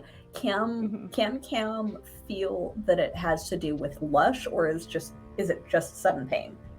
Yeah, you would right before that seemed to have happened. You got a very brief, almost like feeling of Lush. You are connected in a very unusual way, but there's a tether that you can kind of pull on between the two of you. And right before that sort of shock, there was a very sharp tug, almost as if Lush was kind of like trying to pull you close. But from the distance, it couldn't do anything. So you felt that tug, and then immediately felt that pain, and as it came through, as you know, like if you're hit really hard, there's sort of like that flash of white sort of situation. For you, instead, it was a flash of blue. But then you were stuck in this sort of stunned. You can now like see Nirja, and you don't feel that tug anymore, but you are just kind of just whirling in this feeling at the moment.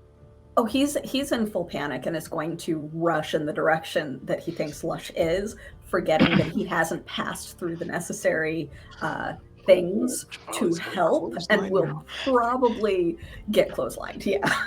Well, also being that you're stunned, Nirja, why don't you give me a quick dexterity save to see if you can catch Cam before he face plants as quickly as he can, because his body's not quite reacting. Spirit is willing, but the body is soft and bruised. Yeah, exactly. See if this works. Very soft. Nope, it doesn't. Okay. Very soft and bruised. Do I take bludgeoning damage for hitting the floor?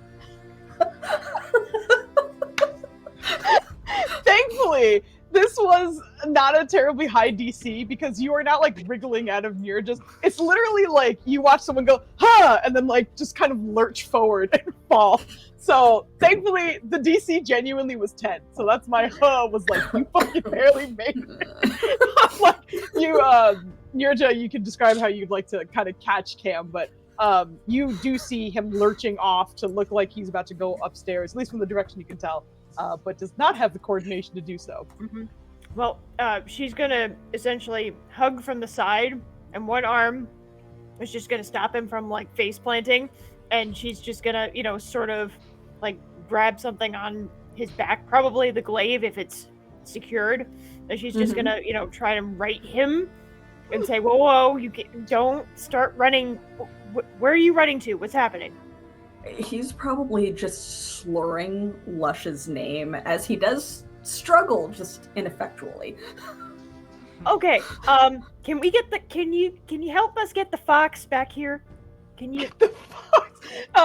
By the way, as you were asking the guards to get the kings to remove the wards, you can see the first one's like kind of panicked, and the others, we can't really ask for that unless it is a spell that we are controlling. What has this happened before? They seem to just kind of be No, asking. he's bleeding from his face. Do something. We can see that. Bleeding from his face. And in the distance, you can see Jutsu and Mugo have both looked in your direction. And in a bound, the blue lion seems to kind of step over and look over Cam's body at the moment. He's gonna do a quick check. 1 second. But from the from the guards who seem a little alarmed about what has just happened in front of them, Mugo seems concerned but very calm at the moment. Let me check something. Also, do people normally just take random psychic damage here? Sometimes no, but you see the lion kind of takes a second before putting one of its enormous paws up against Cam's chest, and it seems to take your entire chest piece, your breastplate up, but for a moment seems to focus. And Cam, go ahead and make me another Constitution saving throw. Oh dear. Okay. Here we go. This time, do it like you mean it. Okay. There you go. This time, do it like you mean it. Well, apparently I did it like I meant it. Yeah, that was the difference. You weren't trying the first time. This time you just need to shove. Good job. But with it's the paw on your chest, you feel it kind of pulse for a moment, and it being the bloodline that you have, you can feel that this seems to be some sort of radiant cleansing energy of some kind, but it centers on your chest and sort of expands through the rest of your body. And thankfully, once it kind of reaches your head, it gives you an opportunity to sort of break free of that sort of stun that you are currently in. So you find yourself released from its grasp, and finally full function of your body and mouth, hands, everything comes back before the lion pulls back its hand and looks over you. That looks. We have to get to my friend. My friend is hurt. We have to get to my friend. Your friend, the fox. Yes. We have to get to my friend. Okay. Something happened. You see him stare hard at you, but then starts to kind of walk back towards the stairs in a bit of a brisk walk. And because he's a large creature, he travels relatively quickly. In which case, I'm gonna pull back to the upstairs team as poor Cam has been kind of revived from this situation. But with Lush in front of all of you, just sort of shaking at the moment. Each of you watches, like, the Kings, Jabali, Wangadi, everybody is looking in the direction of this Fennec. What the heck? Just pure confusion across the rest of the team. But the Fennec turns to face all of you, still kind of shaking on his legs, but just looking in each of you and sort of yipping as loudly and quickly as it can. But looks as though it's about to go down the stairs. Can I understand what it's saying? Oh shit, you have tons. I forgot about that. And Flanny, what were you going to say?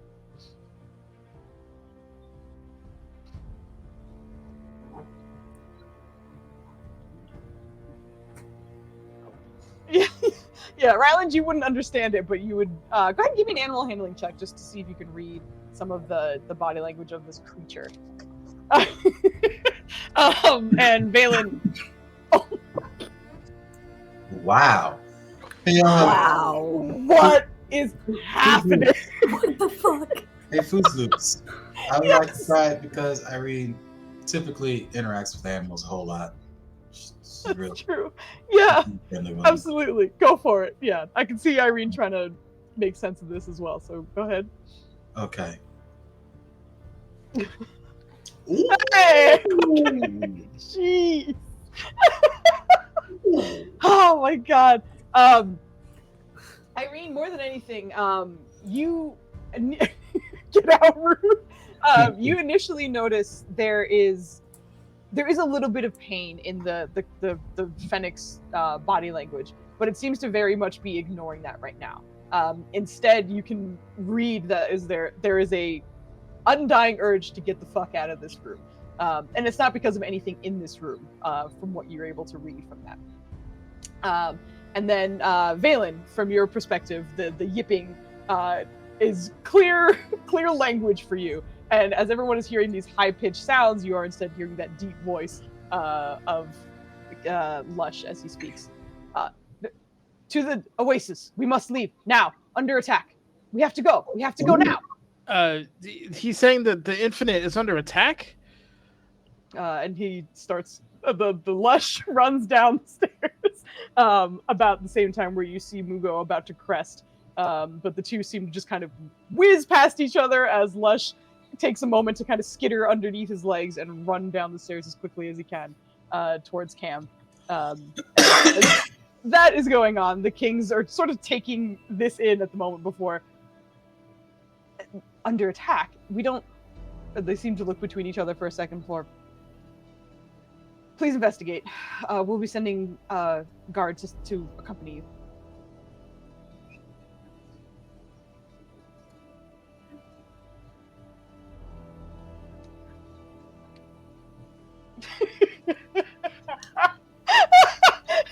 Irene was already like cautiously following, waiting for the like Follow okay that from the fox. Kings. And as soon as they like give it, she's out.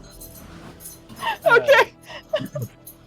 As I am banned from casting spells in this damn place, I'm the cripple's hobbling his way out. So there's that. You take 2 steps before Kemen hoists you under his arm like a toddler and is running up. I was gonna say, you thought Cadrona could bitch you out. But everyone is escaping the room and are able to head downstairs. Probably, you guys probably hit the stairs just in time to... Oh, hello! We got raided! Hello, Doctor! Thank you so much for the raid. I wouldn't read the rest of your name, but I'm trying to do something in Roll20, and it takes all of my brain power to do that. But thank you so much for the raid! Thank you for the shout-out, Flandy, as well. Oh shit, you were playing Assassin's Creed 2? Right? Am I reading that correctly? That was my shit. Ezio's my guy. Let me tell you. Ezio Auditore. Ezio was my shit. Nanners So and I good. used to play that game together, and it's not multiplayer. So what we would do is we would hand the controller off to each other, and I handed off the controller at a story moment in which Ezio was like a broken man. So I got to do all the cool stuff, and then I was like, "It's your turn," and then he was just limping Ezio into the next scene. And he was like, "You gave me broken Ezio. This is bullshit." And I was like, "You're welcome." Beautiful. I know. That's true. I'm sorry. Shiny, just asking us this way on Thursdays. Oh, thank you. A friend of Shiny. He's awesome. But thank you very Shiny's much a friend of mine. for dropping by. Yes, Shiny's dope. And I keep telling him to remind us when he's streaming because my brain is tiny and I keep forgetting sometimes. But thank you very much for dropping by. We very much appreciate it, especially on this Sunday because we usually don't stream on Sunday. But as we were explaining, the rest of the team kind of running down the stairs. The Fennec, which made its way down the stairs first, runs towards Cam as quickly as possible and sort of skitters up. Most of the time, Lush would settle on Cam's shoulder or even like sort of like the back where his scarf is, very much in a sort of like sentry position. As Lush comes running back, this Fennec seems to kind of settle on your chest to the best of its ability. Just paws kind of curled into the top of your breastplate and just sort of looking up at you with the black eyes. And through your connection, you hear, I felt that you didn't make it, but you're not dead. And that is good. We need to go. The under attack. And like, despite the fact that Cam consistently just calls Lush an asshole, and they have a somewhat contentious relationship, like Cam is also like checking Lush over to see if Lush is injured or damaged in any way, and then like pries the fox off of his breastplate and like actually looks him over. As you are like pulling him off and like tilting him around, you can hear, like, you hear this, but you don't see his mouth moving because you're twirling him around. But you hear, "This is not the time. The Infinite is in danger. Unhand me." But go ahead. Unhand me.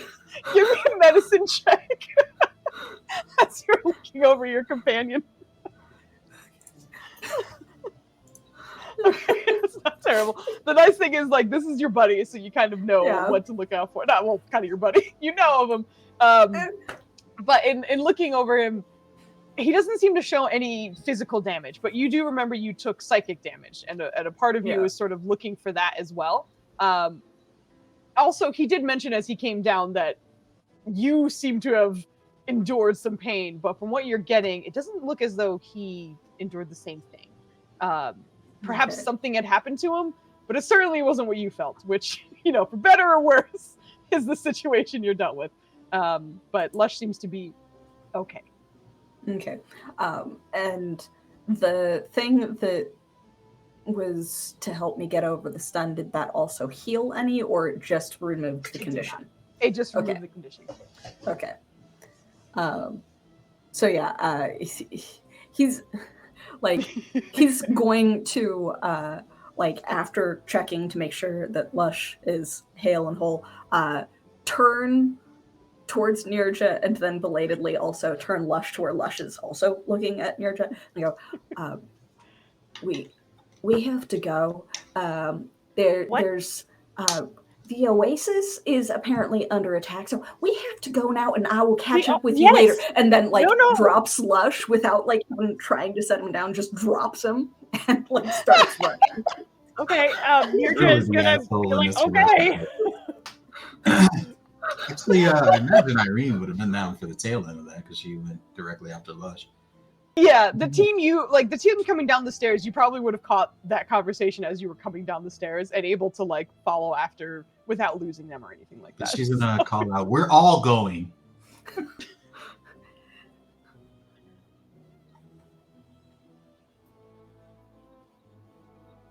Yeah. I don't believe you've had her try, but you're welcome to have her try. Okay, this is a moment of trying. I hope she takes it to the Feywild by accident.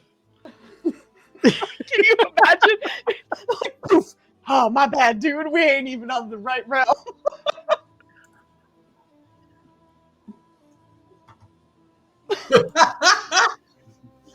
Well, you have to make a saving throw to see if you even remember your time in the Feywild. It might just be a weird blip in your mind.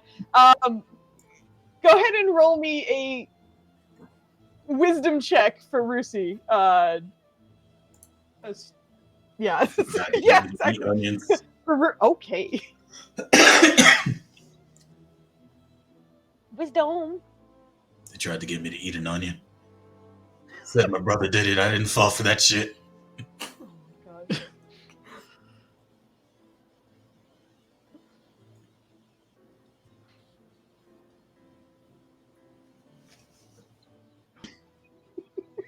It's not a high bar today, my man. Like, just a moment of triumph for Flandy because he's like, I rolled a 12, guys. It's amazing. You feel the start of her ability, and then you feel it very abruptly cut off. But you do. It's almost as though it activated, but it didn't quite get her as far as she wanted. So it's almost like she vamped half a step ahead of herself. So it kind of like starts, and then you guys teleport a little bit, but as you're running, you hear, well, that didn't work out. But, you're still in the palace. Probably cut the magic off. But assuming is everybody is giving chase, I'm assuming, or like heading off towards the infinite. No? Yeah. Oh, yeah. Okay, I thought you said nah. I was like, oh, okay. Yeah. So that being said, I do believe Ryland on Rusi is the fastest. Does anybody else have considerable speed that I should be focusing on? I only have 30, but I am not impeded by natural or by non-magical difficult terrain. Gotcha. That's good to know. We need to stick together. We don't know what's out there. If it's something tough enough to endanger the infinite, then I get the feeling we're gonna need all of us present. Because at this moment, she's like, "Should I haste?" But then she remembered, like, freaking the last time she did that, people ran into buildings and shit. It was. We got shot half to death before we all caught up. Like, maybe I don't want to keep them in the danger. Cam is not that bright. He's wise, Yeah. but he is not that bright, and he is in full panic at the moment. So he's going. Yeah. With even though you like dropped Lush, in a few bounds or so, you feel the scratching against the back of your breastplate as he has sort of resumed his position on your shoulder, and doesn't seem to even mention it. That behavior seemed totally fine. But back into position, the two of you are running from the palace. Thankfully, it is not a very far run at all. It is maybe. What were you saying, Glenn? Sure. Okay. Yeah.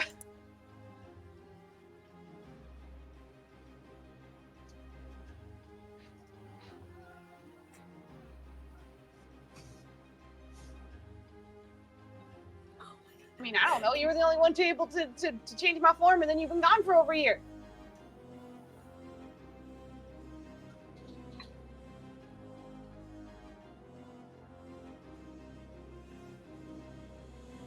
Okay, as you're running and you say that, she just skids to a full stop because you guys got a good distance ahead of the team. But you are now like waiting for everyone else to catch up, which doesn't take too long. She was going full tilt, but you didn't go wildly far. So we'll say the team. Bye. The team is sort of making it there together. You were reaching out to my leaky, you said?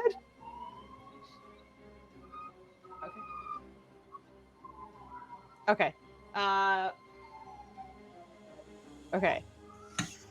Blandy's gonna fill this room. Give me Yeah, he's a being arrested. wisdom check first, and then I'll tell you what to roll after that. Oh no, charisma. I'm sorry, charisma.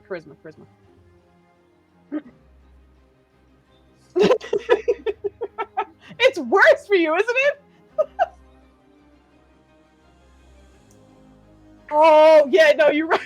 Oh, right, I forgot I broke you. Dang. I was thinking saving throws. My bad. Yeah, you're right. No, you're right. You fucked. You got this. Oh my god.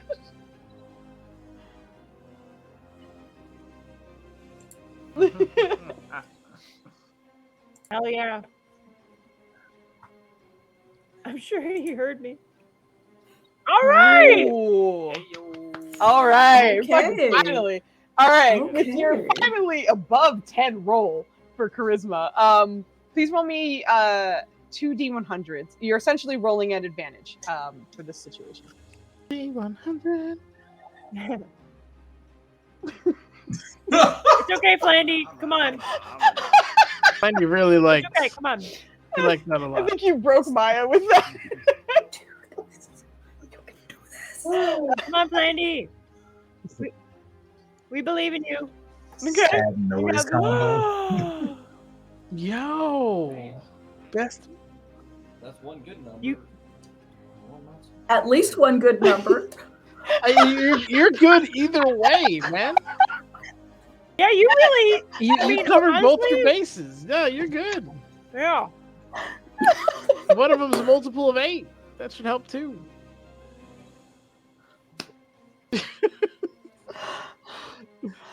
Oh my god. All right. Goes I'm low. gonna explain something after I do something else, but I'm gonna tell you how miraculous this was in a moment.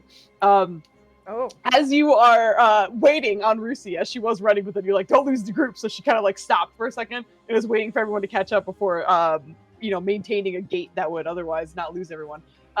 With the team kind of running, Ryland. What'd you say? Oh no, for sure. She's full stop. Her tiny, like, she's just like, I'm either going or I'm not. So she's just like full stop, waiting for them to come in. But the rest of you can see, obviously, Ryland has been on the back of Rusi in her blink dog form, which again is larger. He's used her as a mount in her dog form before. But right now it's a little bit more imposing, especially with sort of the bark armor that she has on her at the moment. But as they start to kind of pick up speed, Ryland seems a little bit more focused at the moment. And as he does seem to focus, there's a moment where all of you who have run with him before, which is everyone but Cam and Lush, you start to feel a familiar presence in the area around you.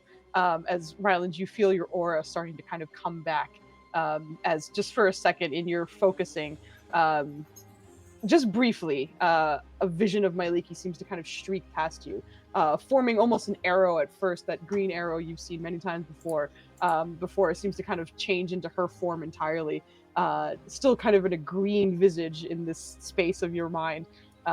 She seems to kind of shoot you a smile before vanishing again. And just from the fleeting moment of that vision, as well as feeling some of your energy coming back, Ryland, you recognize that whatever strength you are being empowered with does seem to be temporary. But at the moment, you are back to Paladino. So go ahead and change your charisma back to what it naturally is. But yeah, you're temporarily Paladin. You're looking good though. So Ryland was doing that. Ryland was doing that mid-run. Is there anyone else who is either prepping anything, doing anything while you're running on the way? Can you do that while you running? You trying to keep up with the crew? I mean, it depends on what you're doing. If you're just like pulling out an item or like, otherwise getting ready, that's totally fine. If you're like, I want a ritual cast while running, that's rough. Hey, hold on. yeah. Let me ritual cast real quick. Yeah, exactly. Oh. What was that? Baby. Oh. He seems like a quieter dog. I'm surprised we heard those noises. Something outside startled him. Yeah, he's fine. Oh. Okay. Baby. Irene's just gonna call out, "Hey, if I were to cast haste on some of you, would you be able to keep it reined in for a minute?" Save your spell slots. We don't even know what we're going up against. You never save your spell slots. Are you while running?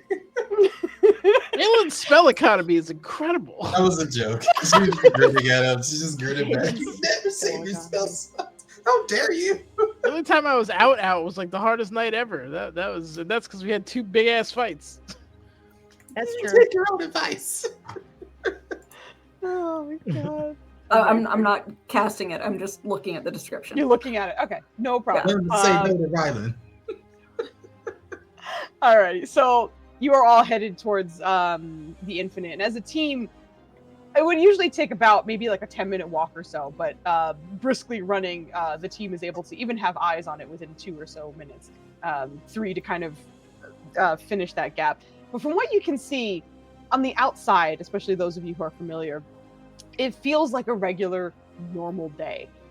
People are collecting water from the area, swimming in some cases, just enjoying the environment as they normally do. There doesn't seem to be any sign of unrest at all. And as you are all bolting towards it, you are certainly catching a few eyes that are wondering what the heck is going on, as well as a few guards who are, they call out for a moment, just sort of questioning, but almost immediately after seem to kind of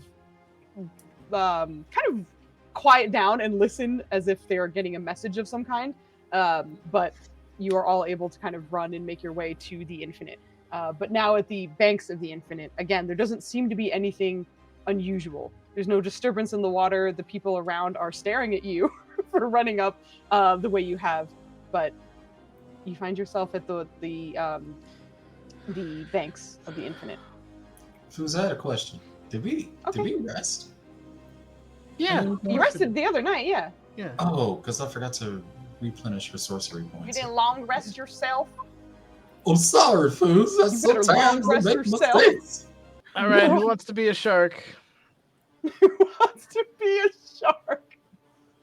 Oh no! Lush, I don't see anyone attacking. What exactly is happening? The nature of the infinite is at the bottom of this body of water. Yeah, from your shoulder, you feel its head kind of, Lush's head kind of moving back and forth, and he seems to be looking in the water as if you can see through it. But after a few seconds of sort of scanning, it's underwater. You can't attack the water from outside of the water. You need to be in the water. It looks like, and as he's sort of staring, he seems to kind of quiet down for a moment before I count 9. One big one. Okay. 9. What? One big what? 9 enemies. And with that, Lush seems to kind of leap from your shoulder and run towards the end of the water. And being a little fennec, this Infinite doesn't seem to have like aggressive waves or anything towards like lapping up against the beach end of this. But as Lush seems to step forward and towards it, the first few steps, it's almost as though he's kind of fighting against the current that's there. Before those who are closest, which might be what's on this map, or depending on who is kind of seeing it, you're watching as after the first few steps, sort of blue light seems to kind of emanate from each of his steps coming out from the water, very similar to the blue that you saw in its eyes for a second. And as Lush seems to kind of step further into it, he submerges fully, but the figure of Lush seems to change under the water, getting a bit larger, getting a bit bluer, getting a bit darker, but just seems to dip into the water faster than most people would be able to recognize. But I will let the rest of you decide what you are doing in the short moments after Lush seems to have disappeared underwater rapidly. Irene, seeing as she is water, is kind of tailing Lush and observing what's going on, but also, going deep enough to see if she can get a view on these enemies and better describe them to the crew. Or attack, because she's Irene. Go ahead and give me a perception check at advantage, because you are native to the water. Well, thank you, Foos. I'm gonna go ahead and make that drink. You're very welcome, girl. All right. Let's see here. At advantage. I'm gonna hit that button right there. That's that important button. Yeah, it is very important. Okay, good. Yeah, it was important at this moment.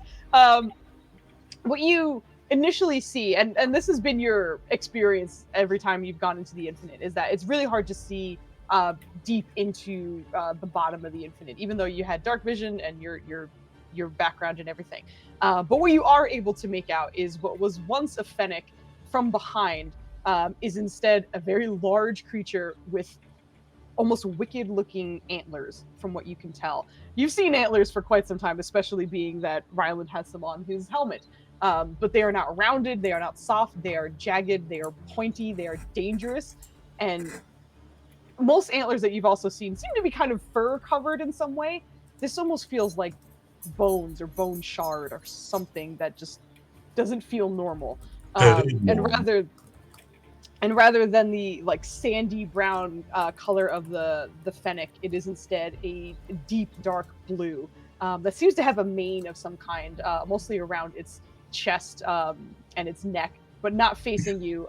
You're kind of just getting that quadruped swimming motion from this creature as it seems to be going straight down with seemingly no problems, especially because with your perception check, it seems to have hooves. Yeah, that's all weird. Does Lush know?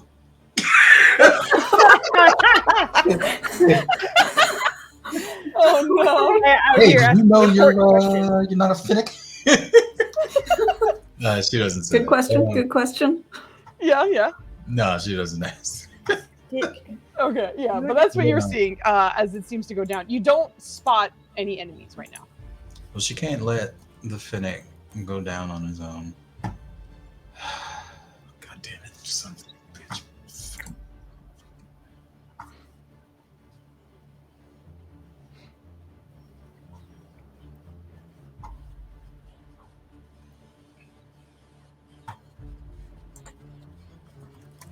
Mm-hmm.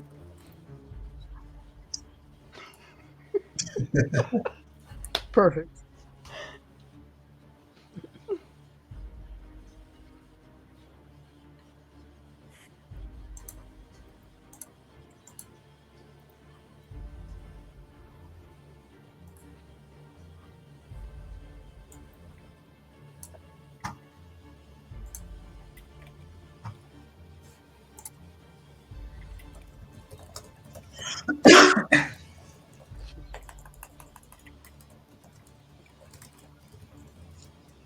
Persuasion check. I'm gonna make friends with everybody. Yeah, go ahead and give me a The persuasion Fennec, check. who's currently Make sure your charisma is back to what it should be. Go look. Damn. Ah! Don't come back. My God. Yes. It is somebody Yes. kick him out of the club. Complain you're no longer the club. Let's go. He rolls one nat 20 and then is like, get out of the He also rolled a rollers. 90 You were back. holding He's that definitely 20 out. tonight, did, you he giant nut. He did. Holy shit, amazing. Okay.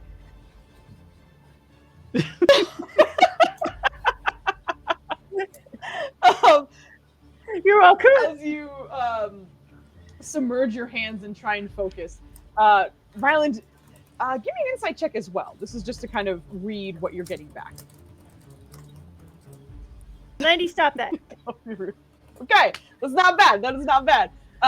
But as you are doing so with your hands down, even with your insight not being as wildly high as your persuasion, you still felt as though there was an attempt to kind of sever the connection immediately. Like any attempt you made to communicate was almost immediately like, get out. Like you are not welcome, shut up. However, there seems to be hesitation, and then listening to your words, you start to kind of feel the water around you tremble for a moment, and then go still, before you hear that familiar voice that both you and Irene have heard before. You will not need to breathe. Enter. Oh, thank God, because I don't have fucking water breathing. I have. So, is that for all of us or just him? As this happens, Cam, you would immediately recognize this. I think Cam and Kodrono would notice, just due to perception checks or passive perceptions. But each person in this team seems to, just for a second, have like an almost like radiating bubble line kind of come around their face and then kind of settle behind the back of their head. It is nearly transparent, though. It is simply the eagle-eyed ranger and cleric who caught that. Okay. But you recognize that it does seem to be party-wide. Excuse me, Booms. I was going to say that. What do you mean? Go. I How can really we get in want there? to cast a spell. And she's can she like keep pace with not Lush? With Lush? Yeah, you can hold on, let me double check. What your swim speed is your movement speed, right? Your walking speed, right? It's identical? Yeah, and for some reason it's 45. I don't know why. Oh, because of your the bonus you got, like, because you passed that one check, so your dex, I think. Oh no, not your dex. Something else went up. Yeah. For some reason it's 50, or you got a plus 15 to it. Yeah, you can keep up for sure. The reason I asked that is she's gonna like swim kind of away from him, keep parallel, and then upset you by casting Crown of Stars so that she can actually see underwater.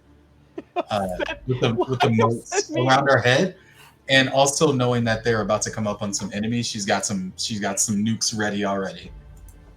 Gotcha. Okay. Yeah, you can absolutely cast that. I meant to do that. I'm sorry. No, you're good. You're good. You're good. Yeah, you cast it. No problem. I think the wonderful thing about Crown of Stars is that it's not concentration, baby. So just make sure Holy you shit, know. that's broken. I love it. I know. I fucking love it. And you have a certain amount, so just make sure you as a player know exactly what you got there. But yeah, you could absolutely cast that. The rest of the team, what are you up to topside?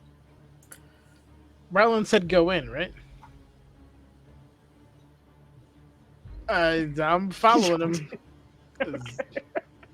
Yurja has no idea what's going on, and she's like, why are people jumping in? And she is assuming that Valen must have cast something on himself or something like that to go into the water. And she's I am just throwing like, my. Sorry, good. No, and she's just, standing at the beach like, what do I do?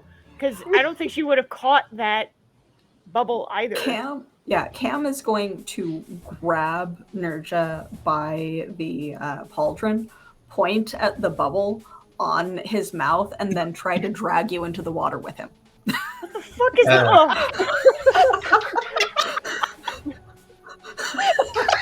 Yeah. Oh That's the my best way to go. More like, we good, come on. But still. He has no Some of idea these what the fuck no is going on. words. She doesn't understand magic. She's just like, I don't. Okay, cool. Person I met like 18 hours ago. I have no Yeah. idea. Ugh. We were having a rousing game of I Spy, and now I'm trying to drown you? Yeah, she's very confused. She's extremely confused. All right, sounds good. So everyone's hopping in, and Irene, in following Lush, you can see that rather than kind of like even the times you explored the Infinite with Ryland and such, you've kind of gone around and like looked around the area a little bit more. Lush seems to just kind of be going directly downwards. He seemed to kind of go out a little bit, but then is otherwise just plummeting down at an alarmingly fast speed. Yeah, I was gonna but ask if the egg yeah. Nope. I Nope, took none of those psychic were words. damage. Yes. No, the crown of stars. I was gonna ask if like when she got that burst of light around her, because it's 30 around her, and then dim light for an additional 30. Did she spot anything additional when that went off? Not around Lush. I would say you can see Lush in a little bit more detail, but nothing No, I meant she's otherwise. specifically looking down towards where he's swimming to see if she can highlight enemies. No. Oh, she's gonna keep going until she spots the bads. Okay, sounds good. You're good, no problem. The rest of your team is a decent ways back, but as each of you are jumping into the water, you are also finding that you are able to hold your breath. And there's almost kind of a moment of panic where you naturally hold your breath, but even in doing so, that first gasp that you not gasp, but that first breath that you hold as you're going under, you immediately feel yourself release it involuntarily, but you don't feel the need to breathe again after that. No need to inhale immediately after. And for those of you who know how sort of underwater breathing works as a spell, it does let you sort of breathe. There's still the act of breathing. This is as if your need for that has stopped entirely. You just don't need to inhale or exhale at all. Interesting. Question. My ranger feature land stride that makes it so that difficult terrain doesn't cost me extra movement. Is swimming like half speed because it's considered difficult terrain, or is it not affected the same way? I don't believe it's the same way. However, Okay. I kind of like the idea of this working that way. Is it an ability or is it a spell for you? It is a feature from the ranger's abilities. That's what it is, correct. Yeah. Is there another one that does give you this? Well, in general, I was going to have everyone we're going to do strength checks for everybody as they are swimming through this to kind of see how well it goes. And I think for Cam, because like I said, I like the idea of that working for you, but I'm going to let you work for it a little bit. Okay. If you beat the DC, which is 10, by 5 or more, then I will allow you to move at your regular speed. But for the rest of the team... Okay. Can I roll it as athletics? Yes, you can. I was actually going to say, Okay. I was going to correct myself. Athletics or strength, whatever, I imagine they're more or less the same. But for each person who is swimming, please give me an athletics check. As Okay. you're swimming through. Yeah! Yeah, Cam, you're good! Cam's swimming real fast! Yeah, because I'm just like, I am proficient in athletics. Oh, Yeah. jeez. 12.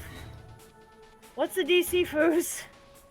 10. I said that before. You're good. Oh, you did. Okay, I didn't hear you. Yep. Anyone from... What were you saying, Dennis? How deep is the Infinite? Does Balin know? I don't think you know. I don't think you know, unfortunately. Okay. Can I see where what's his name is? The wildebeest currently. I'm sorry, the wildebeest. Hit me with perception. Ah, God damn. The canoe. It's a Um, canoe. Oh, man. Did this to yourself. I did. I don't need you to remind me. really That was am. perception. Awesome. Okay. Honestly, you have the light that is coming from Irene's crown of stars to help you. And again, genuinely, this DC wasn't terribly high. So yes, you would be able to make out the figure of Lush and Irene in the distance, and you can make out the horns and the vaguely quadruped body. All right. And how far are they from me, roughly? From you currently, they're a good probably 60, 70 feet right now. They're quick. Okay. Seems silly. But Balin knows he ain't gonna win no swimming contest. He's gonna grab Kevin and dimension door 100 feet below where they are. Oh shit. Okay. There's a moment in which you nearly didn't make it in time. Because Kemen's Gith Yankee form kicks in, and he seems to swim very well. He rolled a 29 on his athletics. So there's just a moment, but again, with your connection with your brother, that just seems to be kind of almost unworldly in some way. You see him kind of hesitate and look back at you, and that's when you're able to kind of grab him and dimension door, but the rest of you are heading down. But as you are doing so, and you vamp down, you are feeling obviously the light from above starting to disappear as you are going deeper and deeper into this water. And as you do so, you start to feel a sort of current coming in your direction. And it almost feels as though it is kind of swirling around perhaps a larger thing down here at the moment, but you can't quite make it out. You don't have dark vision, right? I don't think so. Click! I do now. Oh, okay, you do. my glasses. We're good, buddy. Yeah, but as you swap over to it, and you can feel or see Lush and Irene still kind of descending in your direction as well. As the three of you are kind of in, four of you, because Kemen's with you as well, are sort of in this dark space. You start to kind of see another darker figure moving towards you in the distance. And at first, from what you can see, there seems to be sort of like a pointed nose to this creature as it seems to kind of be tearing towards you at this moment. It almost felt as though it was target locking for a second, just sort of addressing something. And now it seems to be torpedoing directly towards the Gith Yankee brothers as they descended fastest. But in that pointed nose, as it gets closer, you're starting to see what almost feels like maybe a shark head of some kind, that pointed nose and just the coloration from what you can see from the distance. But instead of fins on the side, you see an arm and another arm and another arm and another arm. And rather than having a fin on the back half of this body, it instead seems to be legs tearing towards you as quickly as possible. As it does so, you hear sort of a roar. Does anybody here understand Abyssal? I know you have tongues, so I know you're good. I knew it was demon time the moment you said this arm shit. Here we go again. You do not understand Abyssal by accident with double left Okay. Negative. Hot fire. I forgot hot fire was on your language proficiency list. Oh my god. But as you are What the it is fuck? nonsense, and it is very funny. I have not seen that before. Yeah, we're clowns. I'm sure you know this. Clowns to a man. It's pretty ridiculous, let me tell you. But as you are kind of getting the full visage of this, obviously Cam and Valen are the only ones to understand this. But in a sort of like deep guttural voice that doesn't seem impeded by the water at all. Obviously you can breathe underwater, but even so there's bubbles in the way. It doesn't seem like that at all. It almost feels like speaking very naturally. You hear, intruders, get rid of them, and then back to the target. As you watch this big ol' red, multi-limbed shark man swimming very quickly in your direction. I will have everyone roll initiative as I get you to the correct map. and then we will have some fun next time we come back. Okay. But go ahead and select it'll be fine. It'll be fine. select your token, please. I like your map. Thank you. This is okay. Just for simplicity's sake, this is in terms of height. I'm not doing some ridiculous 3D underwater stuff. So obviously, the higher you go, the closer you are to the surface, the deeper you go. Fooz, I do want to say in your excellent description, you forgot to tell me that he was 15 feet tall, 20 feet tall. He's a big boy. He's a big boy. Is that a natural one for Cam? Go! Go! Girl. I recently. Oh no. Oh, Yeah, I mean, it's the end of the session. Oh God! It's the end of the session. It might as well. Hey, What is Right? happening? Oh shit. Three blade. Oh, Nitters! Oh, Well, that was after the nat 1. That's to. Who's Yeah. the 18th? Oh yeah, you did have an inspiration left. I forgot. I about did. it. I had to use it because it's the end of the night. So that was... Yeah. Let me get Kevin. So the 18's for who? 19 goes to Valen. yeah. Okay. 19 on Valen. Yeah, there were 2 nat 1s there. It was rough. Yeah, so Kevin and I got a 2 on the D4 that I had. I would throw it on Okay. somebody else, but it looks like I'm right in the line of chewing. So Alright, I'm so- gonna have to. Fooz, So Cam, that I- means you have a 6 now. Is that correct? Well, does it include my initiative bonus, or the nat 1 cancels Yeah. that? Play Okay, with the so- back Normally, if someone Yes. adds a inspiration, I just add it to like the total number, so you're not like back down to 1. So it'll be Okay, so yeah, 6. total of 6. Okay, gotcha. I'm right there where's with the- Rylan. Okay.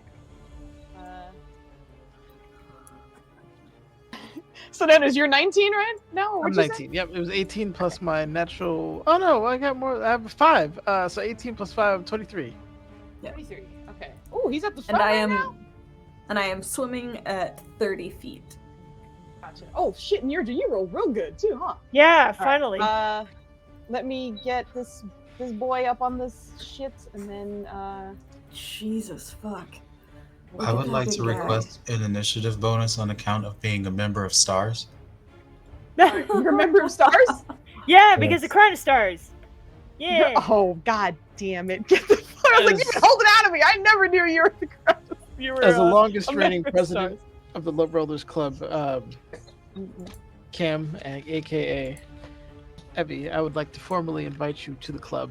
There'll be Bad time, let me tell you. invite coming soon. We'd love to have you.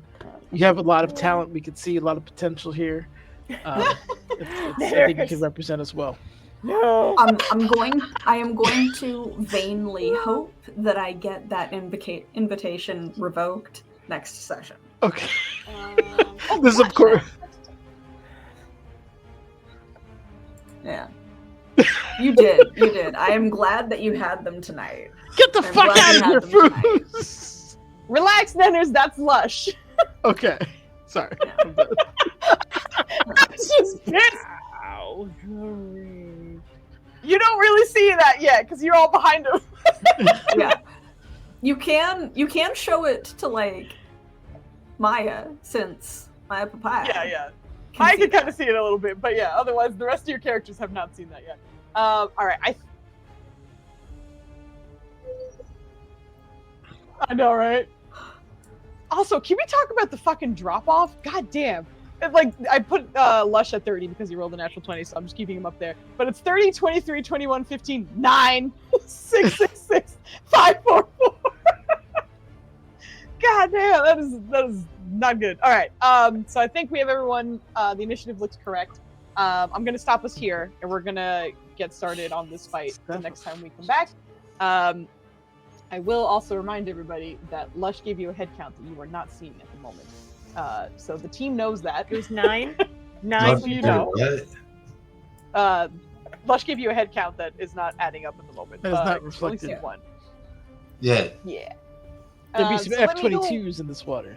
Since I'ma go bio find- demons always got more limbs than they need to have. Because they fucked up. They're being spliced together. It's a I was talent they about to got. be like, no, but I was like, I've sent so many multi-limbed creatures your way. Okay, Valen, I- where are we on the anti-mouthfeel to get the feeling you just I I'm don't want to get working on- swallowed no more.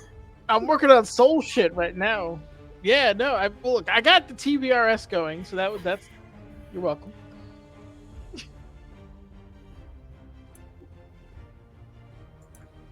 Oh, okay. Oh, geez, we just got Oh, raided again. geez. Hello. Pocket Bard app. Vorpal is almost Hey! exclusively the slashing Pocket weapon. Holy Bard. shit! Hello, Pocket Bard. Thank you so much for the raid. I don't know if everyone has heard me gush about them enough, but Pocket Bard is really, really cool. Yes. Oh. They are an app for like D&D music, but it changes really naturally, so you don't feel like the hard changes between songs, and you can like up the intensity and stuff. I think they just dropped their sci-fi sound pack, so I'm pretty sure we're going to be using that for some shit. But I'm gonna. veteran. Very cool. Yeah, I actually found Hi. Pocket Bard at PAX U last year, and I was just bothering the guy at the kiosk. I was like, "What does this do? Tell me things." And he was very patient and explained everything to me. So Pocket Bard is amazing. Check out the app, please. And also, they have a Twitch channel, which they're active on every so often. So thank you so much for the raid. I super appreciate it. I'm gonna go follow them. Gonna Yeah, go please follow do. Very them. cool. I've already thrown my money at them for a few for I think like Patreon or something. So I was like, I Oh, love nice. this idea. This is so cool, and it's so easy to use. But yes, anyway, yeah, I'm done. Yeah, gushing. it's You're like surprisingly easy to use. so awesome, super cool, and they're only like building out. I know they're if I'm incorrect, please correct me in chat. But I know they're working on a desktop version of it too. I think I am hyped for it. So Oh, I'm gonna That be would very be very excited cool. if and when that comes out. So, yeah, good stuff. Pocket Bard's awesome. Thank you so much for the raid. yeah. Very cool. I support them real good. I'm going to coming soon. Awesome. Yes, I'm fucking ready for that one. Let me tell you. Listen. Um, Yeah, we're winding down right now. We just we're started to actually about to go raid somebody else. But we super appreciate it. We usually don't stream on Sundays, so I'm really glad that we were able to even see you and be able to give you a shout out. But we're gonna keep this raid train going. We're actually gonna go raid the Femme Gamer Party. Way back when they used to be the Women of D&D, and then they rebranded themselves because they do more than D&D right now. It's a really cool Very group nice. of ladies. And I've literally never been streaming when they have. So this is the first time I've ever been able to raid them. So let's go do that. Yay! And please show them some love as well as Pocket Bard. Thank you guys very much for joining us on this Sunday Eve. And we'll be back, I think. Wait, next Saturday? I don't remember. Our schedule's weird. We'll be back. We love you all. Thank you so much for hanging out with us. Have a wonderful night. Yeah, And it'll we'll be talk to you next set at least. Yep. Bye. Bye.